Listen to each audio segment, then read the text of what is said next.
Ukraine is a lie. The Russian army is incompetent, they claim. Ukraine is a democracy. Vladimir Putin is Hitler and he's trying to take over the world. Thankfully, the Ukrainians are winning. None of that is true. Every claim is false, the last one especially. The Ukrainian army is not winning. In fact, it's losing badly.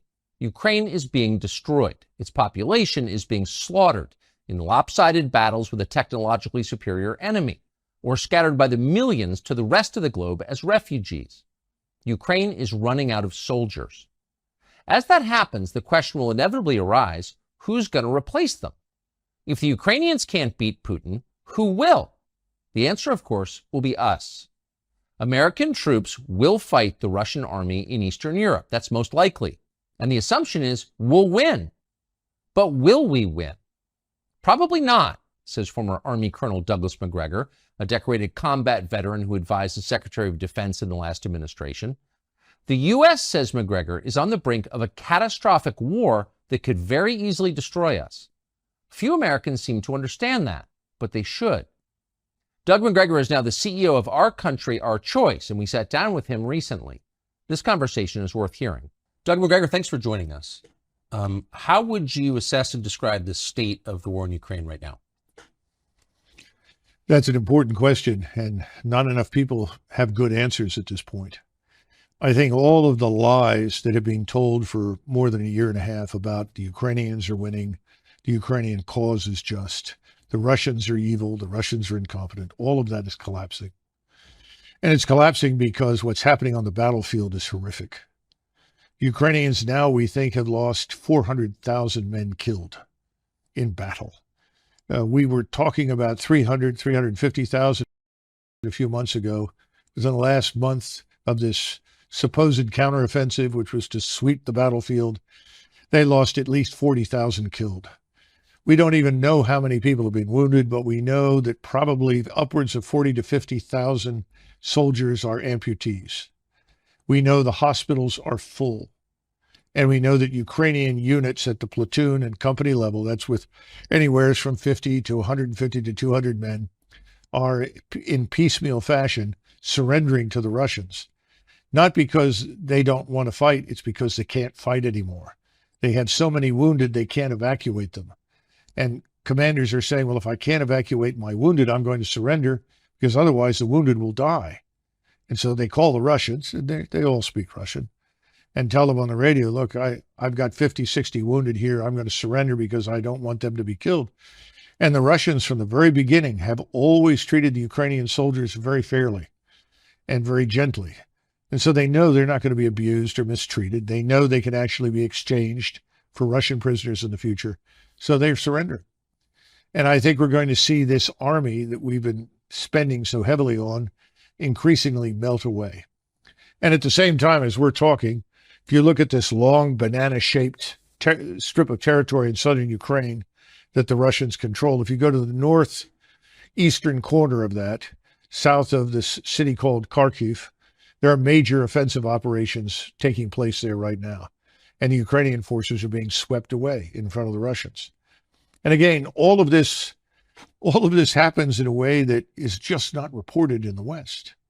And in the meantime, rather than admit that this is a terrible tragedy that should be ended on humanitarian grounds, if no other, that the killing should stop, as President Trump said, stop the killing, we're going to continue. And this puts the Russians in the unhappy position of marching further west, because from the very beginning, Putin and his advisors were never interested in a war with NATO or the United States. That's why you've had such incrementalism, this slow grind of movement forward, defensive operations for a long period to build up the force, and then continued offensive operations. They have over 300,000 combat troops in reserve in Russia. And I think they're sitting there and not being released to fight because President Putin anticipates the possibility that we will intervene in Western Ukraine. And if we intervene in Western Ukraine, the Russians will be ready for that. And the consequences for us and for NATO will be devastating because we are not ready to fight the Russians. Why? Oh, I think the readiness has been on the decline for a long time. You've had an almost steady, uninterrupted decline in the discipline that makes soldiers fight. Discipline is a tough thing. We don't always understand it. Discipline is really a form of habit, and you build those habits over time through repetition, but you also build it under stress, under pressure, so that it sinks in. And then you build cohesion within the framework of those units. You don't build cohesion when you're dividing the force on racial grounds, when you're pushing people who are clearly unqualified up the ranks to command, when you're rewarding people for anything other than demonstrated character, competence, and intelligence. All of those things are demoralizing, destructive to military establishments. The Army and the Marines are suffering with it. So is the Air Force and the Navy. And there's no easy fix. And these cracks that are just cracks at the moment will become giant fissures if you go to war. So you spent the bulk of your adult life as an Army officer, went to West Point, commanded troops in battle. You're a combat veteran, decorated. But you entered the Army right at the tail end of Vietnam. That's right. When it was famously at its nadir. Yes. How would you compare the readiness of the current U.S. Armed Forces to, say, 1975 at the end of Vietnam? I think that in terms of morale and discipline, we are close to where we were in the late 70s. We have a lot of people that are confused about what needs to be done. We've lost a sense of what's right. In other words, you don't have people that have served long enough in formations to know what right looks like, so that you can see a battle group, whether it's a battalion size or brigade or larger, and you know what makes things work. You know what it takes to fight in battle. We don't have very many people like that because since 2001, most of the fighting has been on a very small scale against a fleeting enemy. You know, running around in sandals with an AK-47, relying heavily on explosives, mines to kill and maim Americans. About 87% of our losses were really a result of explosives that came from mines. This is not an army that is accustomed to fighting anybody who can fight back. If I were going to compare it to an army, a better comparison would probably be the French army before the Franco-Prussian War, because the French had fought Mexican bandits, Mexican rebels. They'd fought Arab bandits, Arab insurgents. They'd had a little experience fighting disgruntled, demoralized European troops, Austrians in northern Italy, but they hadn't faced a truly modern enemy. But people were convinced that the French army was the greatest army in the world because they'd fought in North Africa, in Indochina, Mexico, all over the world. That war was a catastrophe for France, and that army was decimated in months by a Prussian army that was a modern force, highly disciplined, very competently led, trained, and equipped. So we're not there. We have equipment that is decades old. The tanks that I served on, for instance, when I went to war in 1990, were virtually brand new, state of the art. Those tanks are still out there. They've been rebuilt, but they're not new anymore. They're no longer as capable as they once were. You know, I'll give you a quick example. We have a turbine engine in the M1, A1 series tanks, and that turbine engine burns up as much fuel sitting still as it does moving, because it's a turbine engine. It was designed to be used on an aircraft. We put them into tanks. So that means you've got an 8-hour tank. Every 8 hours, if you're operating, you've got to refuel this thing. This thing also burns fuel at a very, very high temperature, over 1,000 degrees.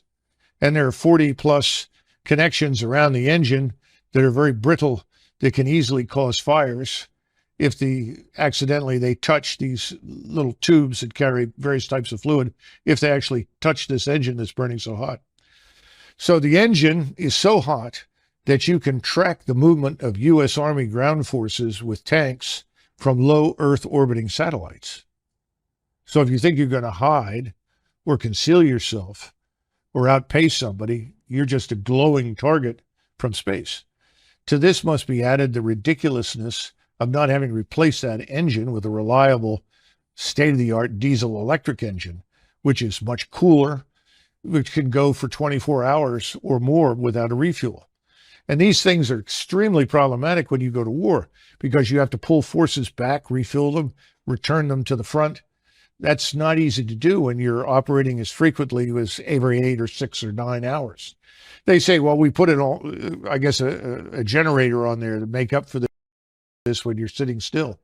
The problem is that you don't sit still for very long in combat, because if you do, you're going to be targeted and destroyed. And that, of course, is what we're seeing in Ukraine. Persistent surveillance from space, from overhead surveillance, makes everything visible all the time. So if you're going to embed yourself in the ground, if you're going to set up a permanent position there where you try to fire from that, you're going to be targeted and destroyed very, very quickly. So that's why this defense right now looks a lot like World War I, because anybody who moves is identified and killed. The only limitation on your ability to target and destroy the enemy is ammunition. The Russians, of course, have no shortages whatsoever. You recall at the beginning of this, we have all these shortages, right? The Russians can't keep up with missiles. The Russians can't keep up with shells. Well, they have multiple manufacturing facilities operating 7 days a week at 24 hours a day. We have no surge capacity in the United States. It would take us many, many months to come up to that kind of standard where we could actually compete in high-end conventional warfare. And that's why people like me and others worry that if we get into a confrontation, that we cannot win, because the world has changed, warfare has changed, integrated air defenses will knock virtually everything that flies out of the sky, that we will then fall back on a nuclear deterrent, a tactical nuclear weapon that says, if you keep advancing, we'll have to use a nuclear weapon. We don't want to go there, because the notion that there are so-called tactical nukes, you've heard that expression? Yes. Oh, that's just a little nuke, so that won't precipitate a major war. The use of any nuclear weapon is going to precipitate escalation very rapidly, because your opponents will assume that if they don't use their nuclear weapons, they're going to lose them. So we're living in a terrible dilemma right now. The smartest thing that we can do is end this war. What is Russia's objective, do you believe? Assuming the objectives change over the course of a war. Of course. Right? Well, the original objective, obviously, was very different. I mean, if they'd made peace with the Russians back in, let's say, March or April, I think the Russians would have retained very little territory, probably only Luhansk and Donetsk, the two so-called breakaway provinces. And I think there would have been guarantees of neutrality for Ukraine and guarantees of equal rights before the law for Russians. And that's what people don't understand. Most of this has to do with abuse meted out to Russians in Ukraine by the Ukrainian government. And this, of course, is this radical nationalist government that came to power in Kiev in 2014. And they almost immediately, as soon as that government came into power, they started launching a war against the so-called breakaway provinces. And Putin kept trying and trying and trying. The Minsk Accords were another good example, trying to get to a solution that would not involve confrontation. Now we know, of course, thanks to Angela Merkel, the German chancellor, that the Minsk Accords were just a ruse, a way to kill time and give the Ukrainians more time to build up their forces. To build up their forces for what? And it's pretty clear they were building up for an offensive against Russia. And of course, the next step was that we bring in our missiles and station them in eastern Ukraine, which puts them in a couple of minutes away from all of Russia's cities and all of Russia's nuclear deterrent. So this was unacceptable. So that original deal is gone now. And the question is, what will the Russians accept? Well, I think they're going to demand that whatever remains of Ukraine, rump Ukraine is what most people are calling it now, most of what's probably west of the Dnieper River, has to be neutral. It can't be part of NATO. The Russians will never tolerate NATO forces on Ukrainian soil, because we've demonstrated conclusively that we are fundamentally hostile to Russia. So that's the minimal requirement. How that's governed, that's another question. Who knows? I'm sure Moscow would want to have some say in that government, and who is there to ensure that behind the scenes they are not once again subjected to the treatment that we subjected to them to in the Minsk Accords. What is the Ukrainian objective? I think more and more Ukrainians just want to survive this, and that's becoming very hard. And Zelensky and the radicals around him are basically committed to fighting this war to the last Ukrainian. And of course, I'm sure that Mr. Zelensky and his friends are anxious at some point to retire to their estates in Florida or Venice or Cyprus to collect on the billions that they've managed to steal or siphon from all the aid that we've provided. Remember, Ukraine is probably one of the most corrupt places in the world. A friend of mine who had spent time in the old Soviet Union and also lived in Mexico came back from a visit to Mexico, and he said, it's hard to believe this, but Ukraine is more corrupt than Mexico. Wow. And I think that's true. So this is a world-class disaster. 14 million Ukrainians have left the nation, presumably never to return, because when they're asked in Germany or France or Croatia or Spain or wherever they go, we will never go back. So what are you going to do with this country? And then, of course, we have the usual suspects, the great agricultural business conglomerates, along with BlackRock, who have their eyes on the fertile Ukraine ground in Western Ukraine. I suppose there'll be a big effort to get control of that in some fashion. That may not work, though, once this war ends with a complete and utter defeat of the Ukrainian regime. Who is Zelensky? Exactly. How would you characterize Zelensky? Well, Zelensky... George W. Bush called him our generation's Winston Churchill. Well, this is W, right? Yeah. Not a very thoughtful man. He was a comedian who made a living acting on stage, frequently pretending to be a transvestite, doing things with various body parts that I won't go into. And he was picked up by an oligarch named Kolomoisky. Kolomoisky is the individual who's probably more responsible than anybody else for funding this atrocity we call the Azov Regiment that runs around with the swastikas and Nazi gear and so forth. And he was picked and then blessed by Victoria Nuland and the State Department as their man. Now, when he originally ran for office, he ran on a peace platform. And he was overwhelmingly elected across the country because he said, if I am elected as your president, I will make peace with Russia. Ukrainians didn't want to go to war with Russia. They were looking for a way out of this and a resolution to the crisis. Of course, once he was in there, he took a different road. And I can't help but think that that road was defined for him by us. Who is Victoria Nuland? Oh, goodness gracious. All these hard questions. I do not know Victoria Nuland personally. I know Fred Kinnigan, and his brother Bob is married to her. And she's a long-term committed neocon. This is someone I would not characterize as either Democrat or Republic. These are people with this agenda, and the agenda says until the entire world is garrisoned by U.S. forces and is converted forcibly to some form of democracy that we approve of, the world will not be safe, and we must continue to fight. And I think in the case of Russia, Russia has special appeal because I think these people have ancestors who came from that region of the world and have a permanent axe to grind with the Russians, which of course I don't. I don't think most Americans do, and nor do I think anybody in government should shape policy based on whatever unhappiness their ancestors, experienced in a place like Russia. So that's a nutshell, but I think that's enough. And wherever she goes, usually there is conflict, crisis, and fighting. And she's a strong opponent of fighting to the last Ukrainian. Does she, do you think, have relevant experience that would qualify her to be in charge of this war? Well, obviously she does. But, it's sort of like asking somebody who has never snaked a drain or replaced a garbage disposal to be a plumber. And I think we have a lot of those in Washington. She's not the only one. So, no, I don't think she understands the gravity of the situation. These are the same people. Tony Blinken is in this with, what's his name? Sullivan I keep mixing up Sullivan with the previous O'Brien, who was in the White House. Not much difference. And Sullivan will all tell you, well, the Russians are weak. The Russian economy is fragile. The Russian armed forces are poor. Their generals are terrible. And they can't possibly win. All we have to do is to keep up the pressure and they will collapse. Well, that's been a hell of a strategy. And it's killed large numbers of people and created millions of refugees and destroyed the country. But it hasn't hurt Russia. And Russia today is stronger than it has been in 30 or 40 years. You have a Russian military establishment that is now more potent and more capable than the Russian military was in the mid-1980s. Why?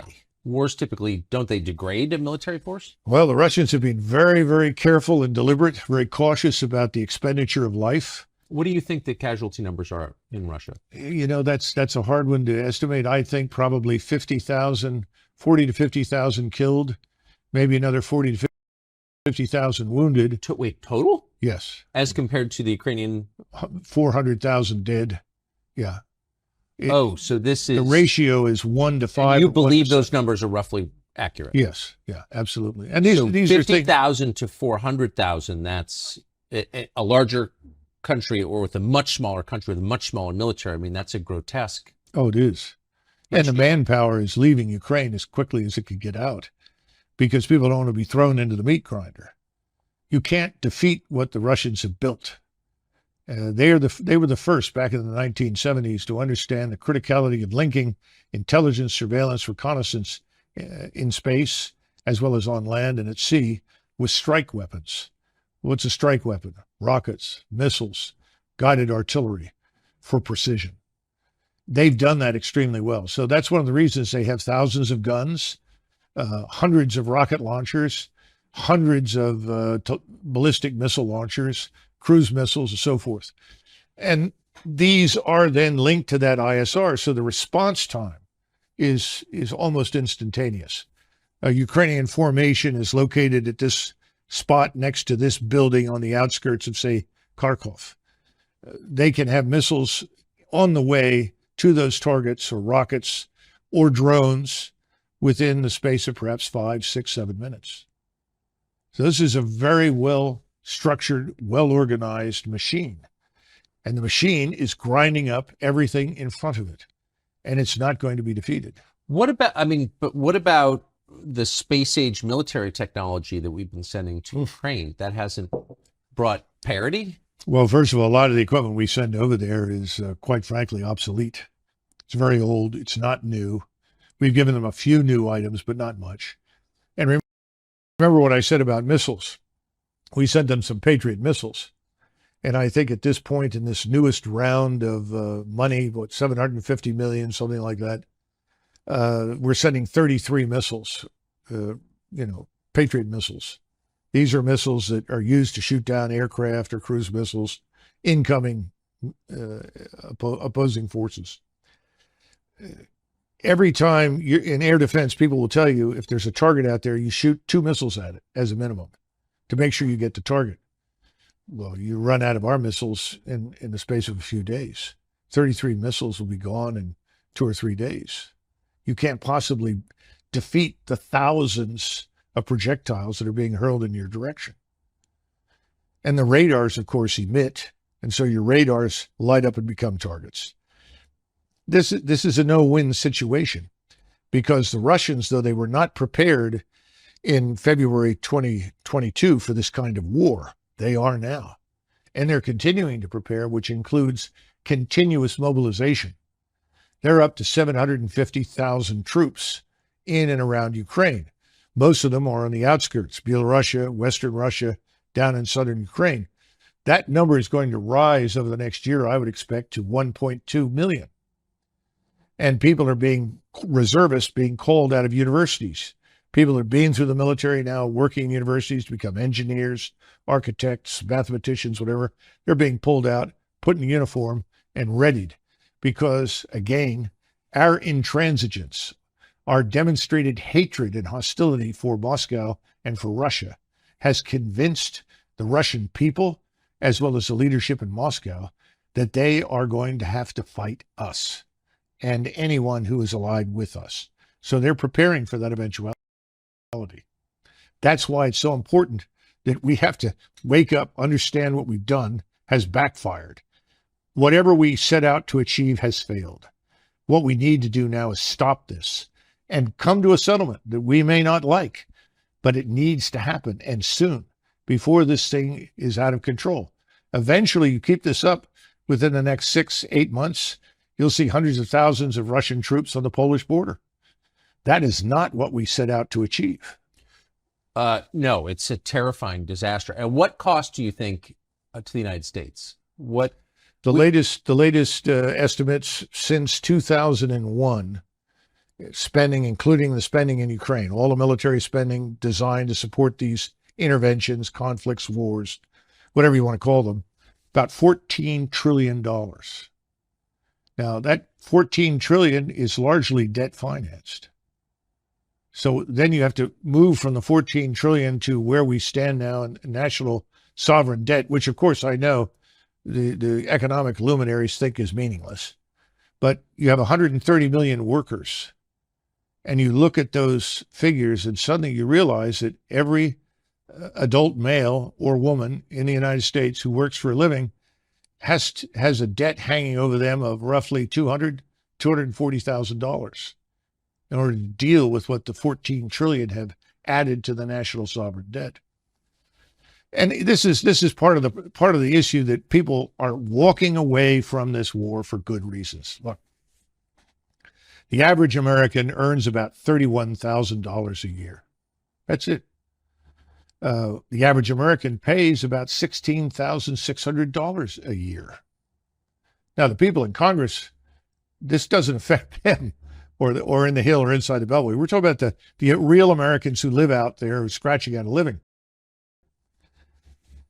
Keep in mind that a person who works all his life and then tries to draw on Social Security can expect a monthly payment of probably $1,400 if they're lucky. $1,400.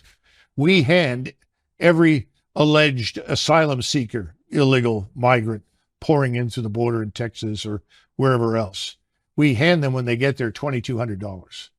And we put them on that $2,200 diet from there on out per month. Yet somebody who works all his life, retires and draws Social Security gets $1,400. The Afghans who were hanging on to the planes in Kabul trying to come to the United States, when they arrived, they received $2,200 a month.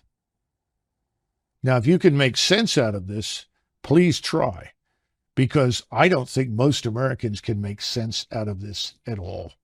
And that's one of the reasons people have said, not because they know anything about Ukraine. Most Americans don't. If they knew anything about the history of Eastern Europe, they would all say, get out. Because the wars and the blood and the hatred that have been characterized to that part of the world for hundreds of years is something we can't sort out. We can't fix it. We shouldn't try to arbitrate it. We don't know anything about it. We shouldn't be in this, is the bottom line. I think Americans have figured that out. But now they're beginning to look at the numbers and the figures and they say, what happened to consent by the governed? Instead, we have contempt for the governed. Whatever the governed want, they don't get. Who gets it? Well, the donors get what they want. You know, somebody was joking the other day and said, you know, Doug, if the donors were cannibals, they'd feed the American people to them. That's the attitude in Washington, D.C. What's the donor want? Give me more money. It's a catastrophe. It's the destruction of our whole republic. And I don't think people realize how far gone things are. A lot of Americans sense it. And I think we're on the path to some sort of national come to Jesus moment where we're tired of being the contemptibles. We want to have a say in what our government does, and we really don't have it. You mentioned the donors, and we just had a conversation with Vivek Ramaswamy running for president, Republican side. He's rich, and so he doesn't need big donors. But he has said publicly that he can't get money from any big-time Republican donor because his position on Ukraine is similar to yours. He doesn't buy the NBC News version of the Ukraine war. Why are donors on both sides so attached to a war that's clearly hurting the United States? Well, first of all, you've got to go through and identify the donors. What's their background? Where did they come from? And why do they feel the way they do? I think there are more personal issues here than we realize with many of them. Secondly, you have to look at the monetary benefits to them. If they're it's not just being heavily invested in the defense industry. You've seen that report from the Oakland Institute, which talks about arable land in Ukraine, the breadbasket of Europe, some of the richest, most fertile soil anywhere in the world. A friend of mine who's Ukrainian said all you have to do is take an old boot, stick it in the ground in Ukraine, come back in 6 months and something grows. The boot's transformed into something you can eat. He said, that's how fertile this is. So there are people that are interested in getting control of it. Oligarchs. They call them oligarchs in Eastern Europe. I'm starting to think that we should talk about oligarchs in the West. Well, of course. Because they're also invested in this. They have an interest in it. So that's part of it. Then, of course, you have the advantages of people on the Hill. You have somebody like McConnell who says, we're so fortunate that we're doing so much damage to the Russians. This will set them back for 10 years. They've lost all this equipment. The Ukrainians have done a great job. Well, of course, all that's a lie. That's a blatant falsehood. And then he follows up by saying, and we're offloading equipment that we can replenish with newer equipment. Well, unfortunately, the new equipment we're going to buy looks an awful lot like the old equipment. So you're not necessarily getting new top-of-the-line material. You're just getting new versions of what you've already got, which, of course, is what Congress wants. Unfortunately, that doesn't prepare you for a future war because your probable opponents are investing in very different capabilities from the ones that you have. And remember, again, all the things that we once monopolized, all the precision, all of that's lost now. Everybody has it. There's nothing that we can do that they cannot also do in Moscow, in Beijing, and probably in many other countries that we don't even know about yet. But of course, it all means money. You know, where does the money go? Does it go into the Defense Department? Sure. But then it's transferred over into industry. And industry then contributes money to PACs. And the PAC money goes where? Back to the Hill. So it's a wonderful sort of recycling machine where the wash is washed again and again. Now, what happens in Ukraine? Well, the equipment shows up. Some of the equipment reaches the troops. A lot of it is sold off, ends up in arms bazaars like Kosovo, or we see it now being used by the drug cartels. We saw somebody working for one of the major cartels that is also involved in human trafficking walking around with a Javelin missile. The whole kit. Well, where did that come from? Well, it came from Europe. Probably may have gone from Europe to Afghanistan, Europe to North Africa, Europe to the Balkans, and then over into the United States, south of the border. What, I mean, you can't be the only person who spent your life as an Army officer who's reached these conclusions. Like, what are they thinking at the Pentagon? There have to be people who've come to the same positions. Tucker, we have right now, I think, 43, could be 44. It's usually 43 or 44, 4-star generals and admirals. You have to think about that. We have a force of 1.1. It seems like a lot. Well, let me explain just how much it is. We have 1.12 million people in the armed forces. In other words, you add up all the armed services, that 1.12 million. In World War II, at the height of the war, end of 42, beginning of 43, when we had 12.2 million men under arms, we had 7 4-stars. 7 4-stars. I can tell you who they were. You had George Marshall, Chief of Staff of the Army, Douglas MacArthur commanding in the Pacific, Eisenhower commanding in Great Britain and in the European theater, Hap Arnold for the Air Force. Unofficially, he was the vice chief, but he was effectively commanding the Air Forces. And then you had Leahy, who was in the White House, Admiral Leahy as the liaison officer. He was effectively the unofficial chairman of the Joint Chiefs for FDR. Then you had Nimitz and King. King was the CNO, and Nimitz commanded the Pacific. Now, somehow or another, with only 7 4-stars, we managed to survive the greatest, most destructive war in history, and fortunately end up on the quote-unquote winning side. Now, we are blessed with 43 to 44 4-stars, organized into multiple commands designed to blanket the globe with American military power and interest. I think it borders on lunacy, especially since we don't live in the world of 1920, 1945. This is the 21st century. Today, if you have forces forward, they're easy to identify, easy to target, easy to destroy. So what's the point of having a lot of forces forward? Well, we can always reinforce them. No, you can't. How do you get across these vast oceans, the Atlantic and the Pacific, when your opponents have submarine fleets? How many ships do they have to sink, supply ships, transports, before everybody says, that's it, we're not going? Same thing true for aircraft. Well, we have better aircraft. We may have better aircraft, but we don't have very good air defenses. We've neglected air and missile defenses for years. In the Army, they always treated theater air and missile defense as sort of the redheaded stepchild, because we haven't fought anybody that compelled us to defend ourselves from missile and air attack. Well, those days are over. In other words, if you press this war with Russia in Central East Europe, it will reach us here in the United States. People aren't thinking about that. How many Americans do you think are assisting or fighting on the side of Ukraine right now?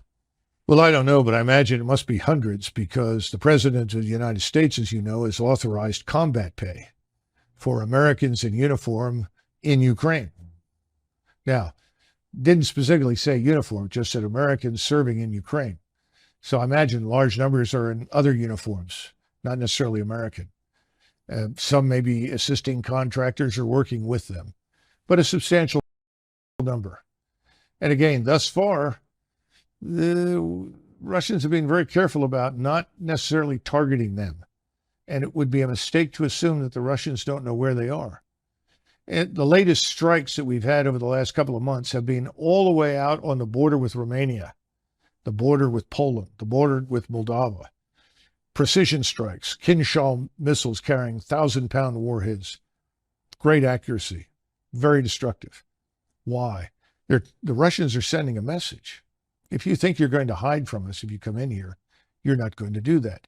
If you cross these borders, we will annihilate you. You'll never get to the Dnieper River. We won't permit it. And we need to come to terms with these realities, because we can't defeat it. And see, this is the sad part. Somebody will say to me, well, Doug, you don't sound very patriotic. I'm not patriotic. I put my life on the line for the country. I have no compunction about fighting or killing anybody if we need to do it. Don't get me wrong. We don't need to do this. That's the point. This is unnecessary. And if we do it, so I think a lot of Americans suspect that maybe our military force is weaker than we think it is. You're saying it's much weaker than we think it is. Think of it like an engine. You have a 500 horsepower engine in 1991, and a 500 horsepower engine goes from 500 to 400 to 300 to 200 down to 100. Now, you don't notice very much because you don't put the pedal to the metal. It's good enough to get to the grocery store. It's good enough to drive on 95 for 50 miles. But if you put your foot down the pedal, you're going to discover that this is a very weak engine. It's not performing very well. It doesn't have what it once had. In other words, we've gone down in the horsepower arena militarily. This is the warning. This is what people need to understand. People say, well, what about all the money we spent? That's a damn good question. You spend all this money, what are you getting for it? Where did the money go? Who's making the decisions? And you have separate services. Each service lives in its own world, has its own doctrine, its own bureaucracy, its own way of war. All this jointness is just, fugazi nonsense. And you got lots of generals, and every general has a reason to exist. And every general has 1,000 men in his headquarters, every 4-star. And every 4-star needs money for his projects. And this becomes a giant trough feeding frenzy for people on the Hill. And nobody ever bothers to stand up and say, why? What are we doing this for? You just look at what's happening in Africa. Niger decided they'd had enough of their French overlords. The French retained ownership of virtually 50% of everything of value in their colonies in Afrique du Nord. Now, that's French business. Whatever the French want to do, it's fine with me. But my point is, we're involved there because we built an airstrip in Niger, and we marched in there to defeat Islamists. The truth is, there weren't very many Islamists until we showed up. Now there are lots of Islamists. What's wrong with that picture? And now it turns out the whole population, in addition to hating the French, has decided they hate us. So we've had a coup in Niger. It's now being backed by the Algerians as well as the neighbors. And people are saying, well, we trained them. We gave them assistance, and they're turning on us. Oh, it must be the Wagner mercenaries. There aren't any Wagner mercenaries in the place. In other words, that we may have gone in there and blown it on our own, made mistakes of our own, backed the wrong horse, whatever you want to call it, doesn't occur to anybody. Well, it must be those Russians or maybe those pesky Chinese. We have this unfortunate habit of seeing ourselves as always wearing the white hat, always doing everything right, and we miss the truth. And the truth is, soldiers, sailors, airmen, and Marines do what they're told. They'll go wherever you ask them to go. They'll put their lives on the line. But it doesn't always make sense. And sometimes it may be for profit, not for national interest, not for the interests of the American people. And that's the problem. And no one's been watching this thing. They see the flag, everybody salutes, everybody listens to the music, everyone's enthralled. But the old 500 horsepower engine is gone. We're down to 100 horsepower, and the 100 horsepower engine is trying to make it all over the world. It's not going very well. And we haven't even talked about our economy, obviously. Given all of the, I mean, what you're saying is horrifying. And some of it, with respect, does seem kind of obvious. Almost nobody in the Congress is saying what you were saying. Chris Christie never served in the Congress, but he was a governor. He's been on the national stage for quite a long time. He's running for president now. He recently went to Ukraine to meet with the world's highest paid actor who runs it. I think we have a clip. I believe that the overwhelming majority of the American people understand that we need to be with Ukraine on this fight. Do you maintain the current commitment? Do you expand it, or do you contract it? I increase it. My position on Ukraine, which is that we haven't done enough. And that while I think that President Biden has certainly done better than President Trump, and President Trump did better than President Obama on this, we still have more to go. We can spend this money now and have Ukrainian soldiers fight our war, or we can spend a lot more money and American blood later to fight in Taiwan. How do you respond to that? When we were in Vietnam, I was 16. And I remember General Westmoreland telling everyone, if we don't fight these people in Vietnam and to fight them here, we'll be fighting them in Los Angeles and in all our major cities. So we have to stay here and win this, or that's what's going to happen. A lot of them did go to Los Angeles and build thriving businesses, actually, in the end. Well, my hat's off to them. That's fine. I have no problems with that. But I think it's a lot of nonsense, And it's the same thing with Ukraine. But Chris Christie's not stupid. He's very dishonest, obviously, but he's not stupid. Well, he has donors. That's what that is. Of course. Where's he going to get his money? Well, there, Governor Christie, we want this war in Ukraine. We want to see that man Putin removed. We got to get rid of him and his regime. Why? Well, it's not democratic.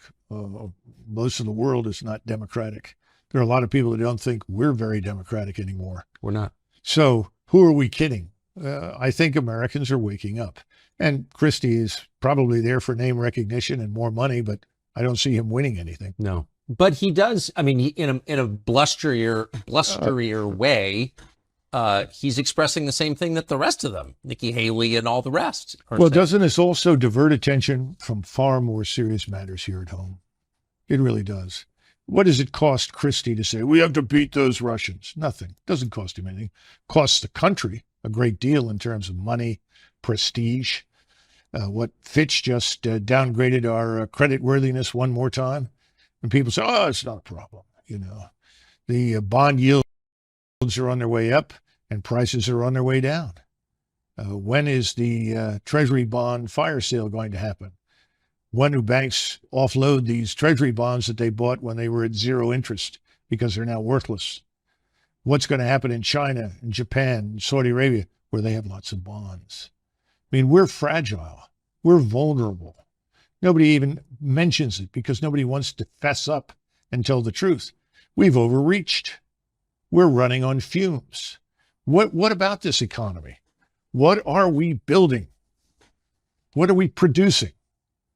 That's what made us a great power between 1865 and basically 1920. That's when your industrial base was created.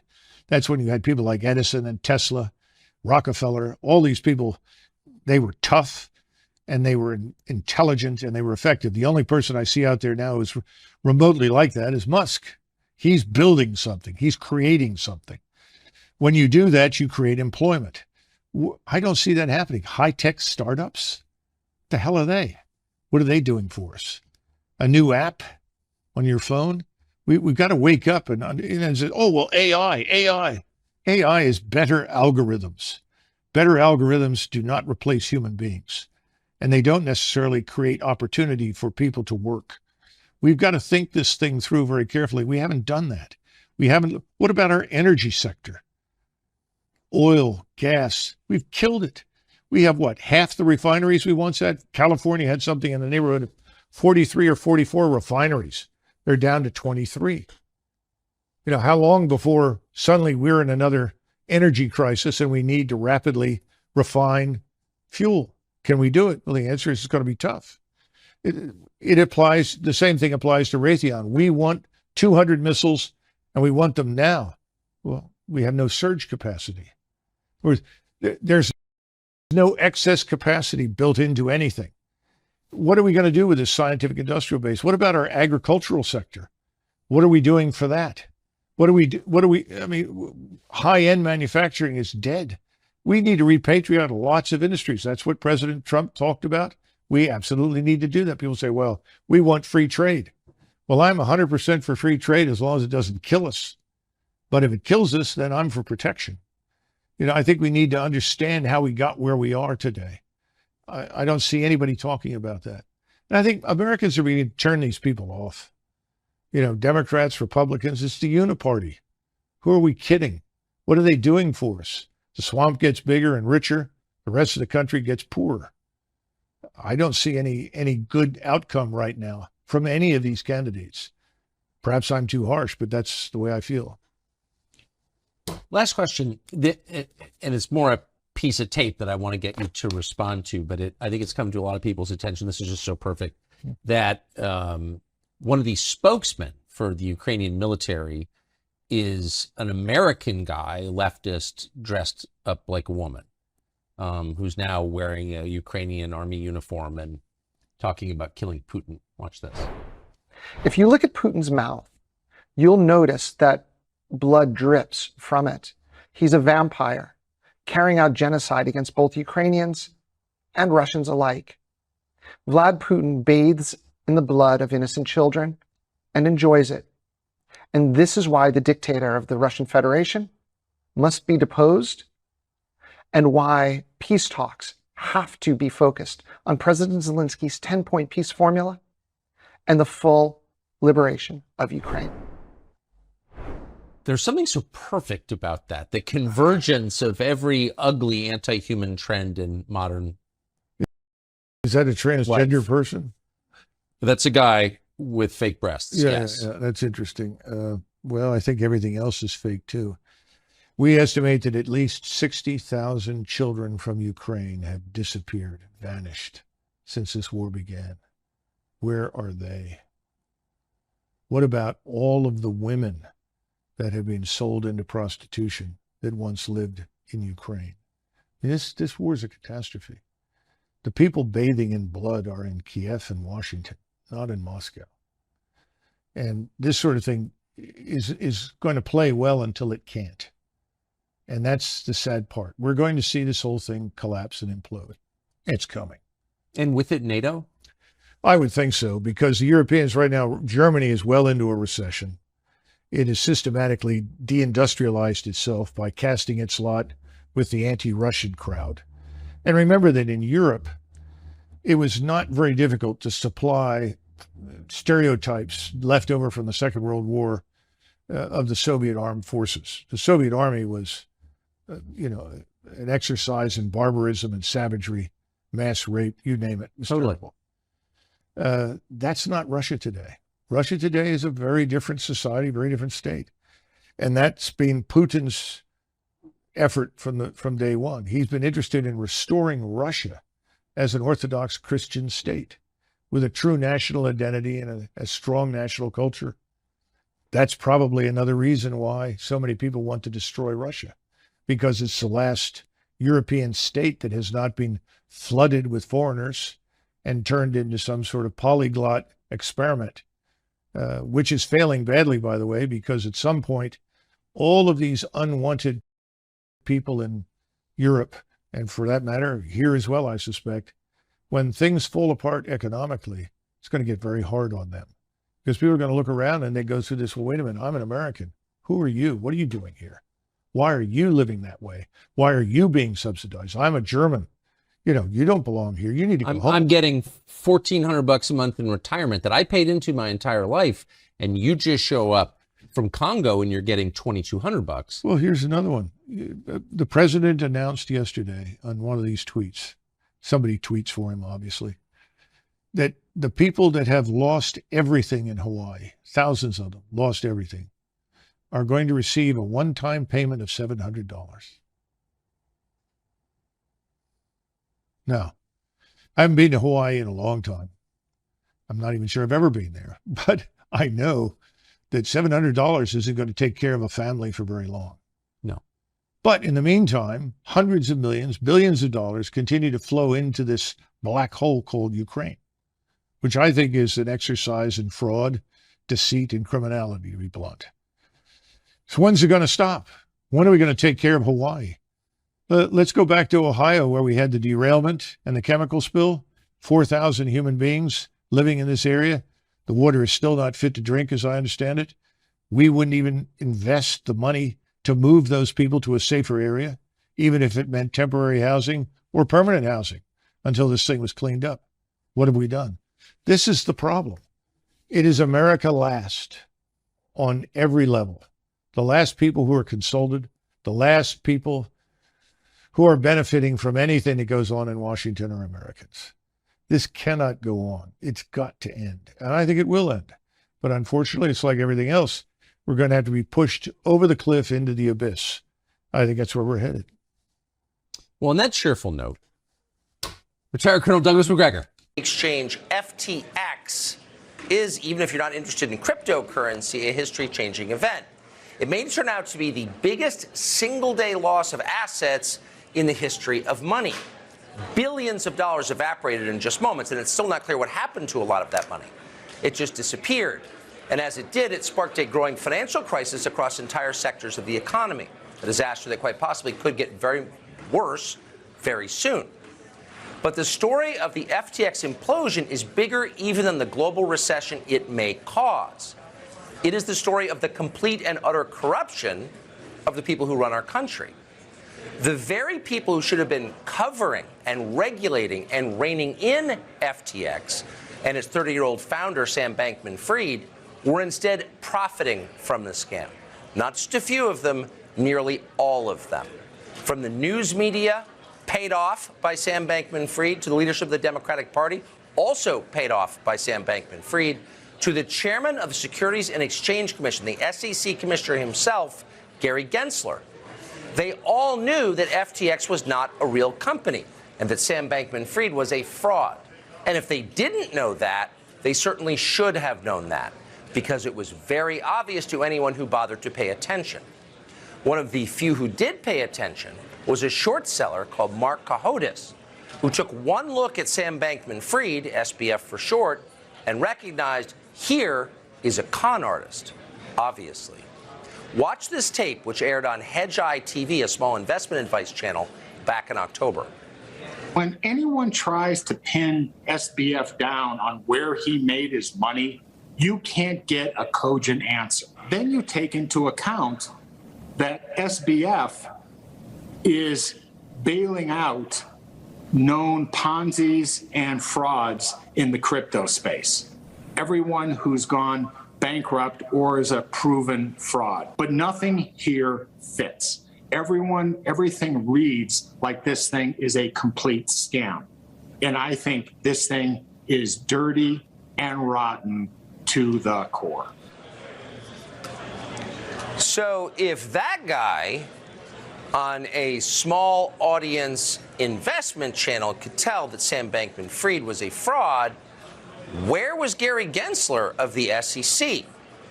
And by the way, the tell in the sentence you just heard is that Sam Bankman-Fried couldn't explain where he got his money. Here you are, a 30-year-old billionaire.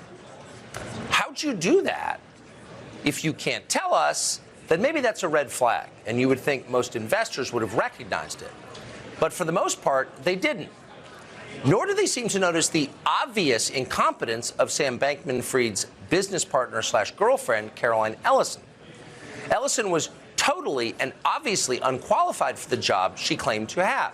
She had no track record of success at anything. She reportedly wrote online about her drug use. And then, on a podcast back in May, months before the collapse, Caroline Ellison just came out and admitted that she had no idea what she was doing. Watch this. Oh, I've lost a ton of money. No big deal. It's not mine. And no, there's no math here at the cryptocurrency exchange. Now, let's send her billions of dollars. Lost a lot of money that investors, including institutional investors, including individuals who are hoping to retire with that money, all gone because we don't do math. It's so outdated. But here's the amazing thing. None of this seemed to faze the biggest institutional investors. Sequoia, their entire job is to what? Assess risk.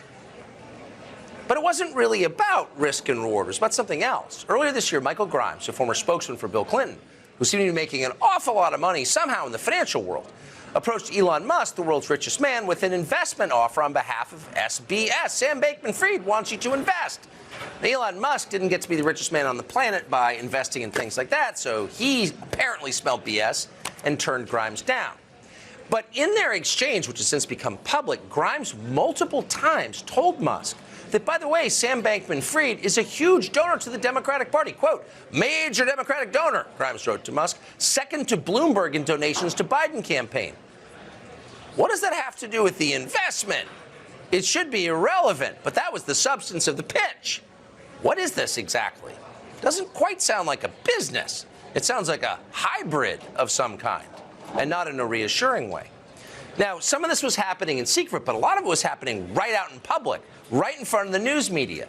And, of course, a lot of them knew Sam Bankman-Fried because he was sending a lot of the money. And when he wasn't, he was desperate for the publicity they could provide. Sam Bankman-Fried was on the cover of more magazines than Madonna. So they probably should have been asking questions about his business, but none of them did. They promoted him. Watch. They call him the JP Morgan of crypto, right? Yeah, the Michael Jordan of crypto, if you will. So why should you care about a floppy-haired, vegan, fidget-spinning crypto billionaire who occasionally sleeps on a beanbag chair? During the so-called crypto winter, the 30-year-old CEO has been referred to as crypto's white knight.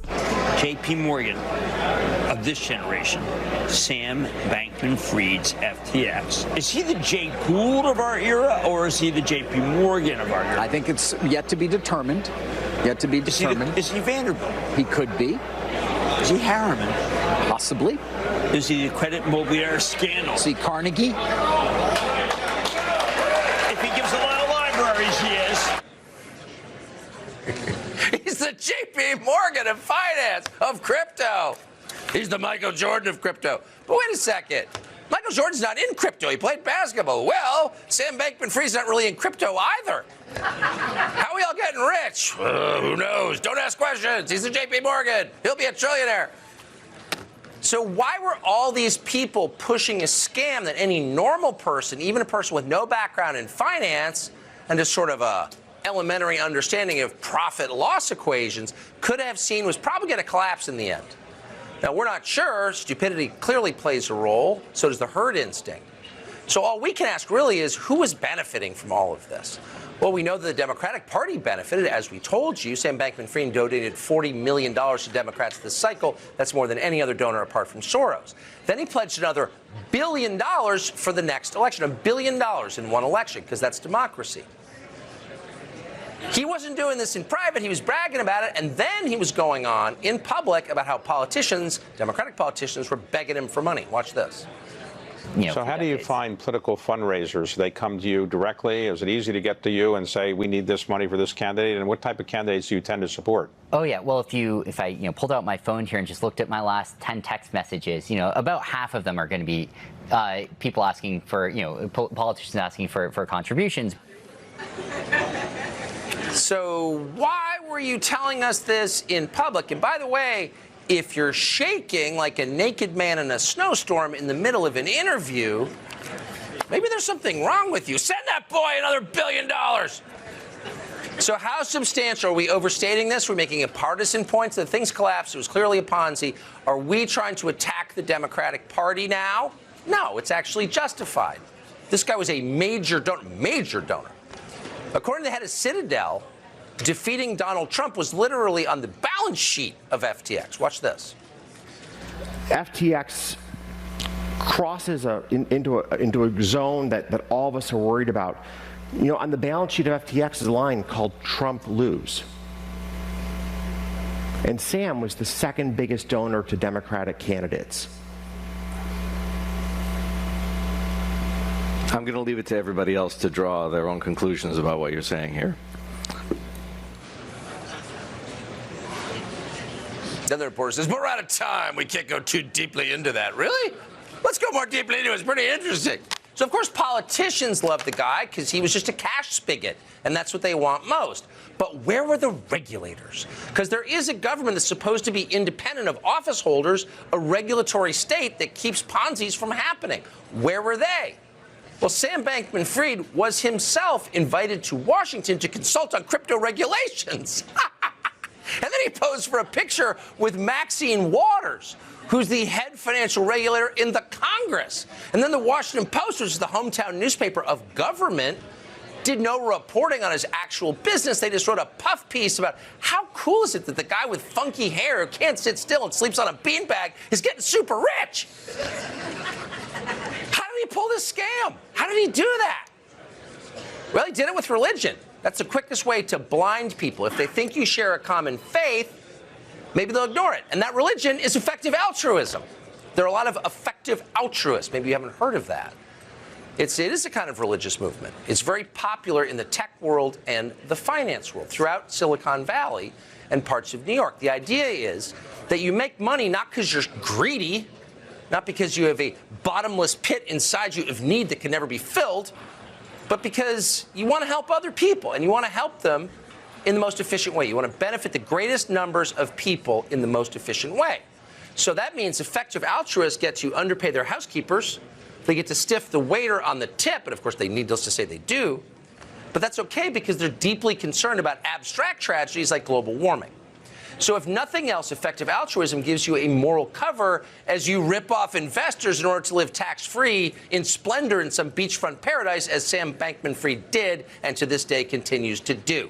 He's still in Albany in the Bahamas. So it goes without saying that Sam Bankman-Fried talked a lot about effective altruism, and in return, FTX enjoyed a very high ESG score, higher than Exxon, which gets your ambulance to the hospital and your plane in the air to see your kids and heats your home. Sam Bankman-Fried was considered a moral leader even as he was ripping off millions of people. But no one benefited long-term from FTX's collapse or will benefit more than government regulators. They are pointing to FTX and demanding more control over cryptocurrency and ultimately the end of the cash economy. Why do we think they're going to do that? Because they're already working on it. SEC Commissioner Hester Pierce said this week that the demise of XTS could be a, quote, catalyst for more regulation.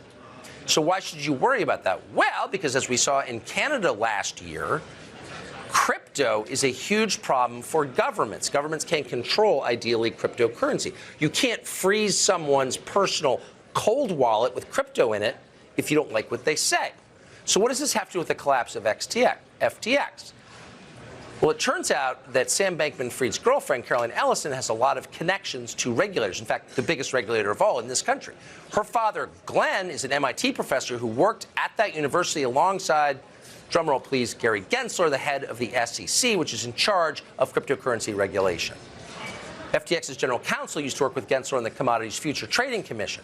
Now Gensler is about to get a lot more power. So this thing swells to unsustainable size and inevitably implodes, it collapses, and that collapse is used for a pretext to do what they've been planning to do all along. So it probably shouldn't shock you that right after FTX's collapse, every major bank in this country announced a new partnership with the New York Fed to establish a new digital currency. Oh, digital currency, the one they can regulate and control. Citigroup, Wells Fargo, MasterCard, HSBC, all working on a 12-week digital dollar pilot. The Fed describes this project as a regulated liability network. So what does this mean long term? Well, if they have control of your money because it's digital, you can't stash it under your bed. If they don't like what you say, they can turn it off and you're impoverished. In other words, this whole thing is a bigger scam even than it seems, and it was made possible by political sloganeering. And Sam Bankman-Fried, if nothing else, is not stupid, and he knows that well. As he put it in a message to a reporter the other day from his hideout in the Bahamas, the woke posturing is the most effective possible business ploy. And we're quoting, "I feel bad for those who get effed by it," he wrote, "by this dumb game we woke Westerners play where we all say the right shibboleths and everyone likes us." In other words, if you suspected all this was a scam, all the moral posturing, all the lectures you get about how they're great and you're bad, this was all a way to blind you to the fact that there was a massive ripoff going on, you might be on the right track. Jonas Max Ferris is the founder of Max Funds. He joins us tonight. Jonas Max Ferris, thanks so much for coming on. This story, it's almost impossible to summarize in a TV script because it seems to have threads that lead to almost everybody in authority on the planet. It's enough to make you into a conspiracy nut. Can you summarize what you think this means? Yeah, it's so big that the guy who was in charge of the Enron collapse, which was very complicated, lots of pieces. This is much bigger and much more absurd and ridiculous than Enron, says the guy who's now running this company, who was the former Enron head, who was brought in to fix that mess. It's very complicated. I'm not going to be very simple. You kind of touch on it. It's basically a giant affinity fraud. If you want to say who he is, he's the Bernie Madoff of crypto. He pretended to be this woke world with the donations, giving money to certain specific politicians. It was to create an image of trust, kind of like how Bernie Madoff had a foundation that gave money to hospitals and charity, so you wouldn't think it was a fraud. And then regulators who already exist, we don't need new regulators, who would have had authority over some of these preposterous yield products that they had, wouldn't do anything. In fact, he was trying to direct the regulators to his competitor, Binance, who then saw that he was doing that, and he's the one who took out this company by causing a run on the bank, knowing that this guy never really had this money left because they were looting it, gambling it away into nothing, and it wasn't really there. And he started the panic and crushed his competitor. That's basically what happened. It's just, I mean, I'm not really qualified to assess some of the business portions of the story, but I can certainly assess the media portion. So he was out there constantly saying, yes, I'm making billions, but it's not for me. I'm an effective altruist. It's really for other people. I'm doing this because I'm a good person. And that seemed to deflect any real media scrutiny. Media and regulatory scrutiny, and a lot of the customer base liked his vibes and his, so he was appealing to a lot of different people, regulators, politicians, customers, and making everybody feel like your money must be safe because why is he on the cover of all these magazines? There's a lot of faith issues in crypto because, there was a lot of frauds this year. A lot of them collapsed. He doesn't want to be that one. The best way to do this, he was his own PR agent, basically. He was very effective at it by bribing the right people, giving the right donations, creating the right image of the genius altruist. And it was all really to run a swindle, it seems like. And I don't know how much of it was just gambling with the client money that went to nothing and then some looting at the end, or how much was all looting. We're never going to, well, we hopefully will know the full percentages when this is all done. It's an amazing story. We're going to obviously stay on it. Jonas Max Ferris, thank you so much. Thanks. So we've been telling you for the past 15 minutes that this was all very obvious, and any investor who paid attention would have known that there was something amiss here very clearly. Dave Portnoy is a sports guy. He's obviously the founder of Barstool Sports, sports media giant, online gambling giant, also an investor. He joins us on set now to assess. So that's really the question. Thank you, Dave, for coming. That's really the question. You are, I don't know how to describe your investing, but it's something you do on the side. Yep. But you're into it. Yep. So you're not like a trained expert. Yeah, FTX was an advertiser of ours. Exactly. But you're an enthusiast. Was this obvious to you that there was something weird going on? No. I don't know how it could be obvious to anybody, a normal citizen. I mean, if you see Tom Brady pitching FTX on the Super Bowl, you're probably going to believe it's a legitimate thing. I mean, I don't know why you wouldn't. As the stories have come out in crypto, I'm not paying a ton of attention. There was articles, I think CoinDesk wrote it. The thing that's shocking to me, and I'm in the gambling field, we're rigorously regulated. Like, they know what I did 20 years ago. Yes. Everything.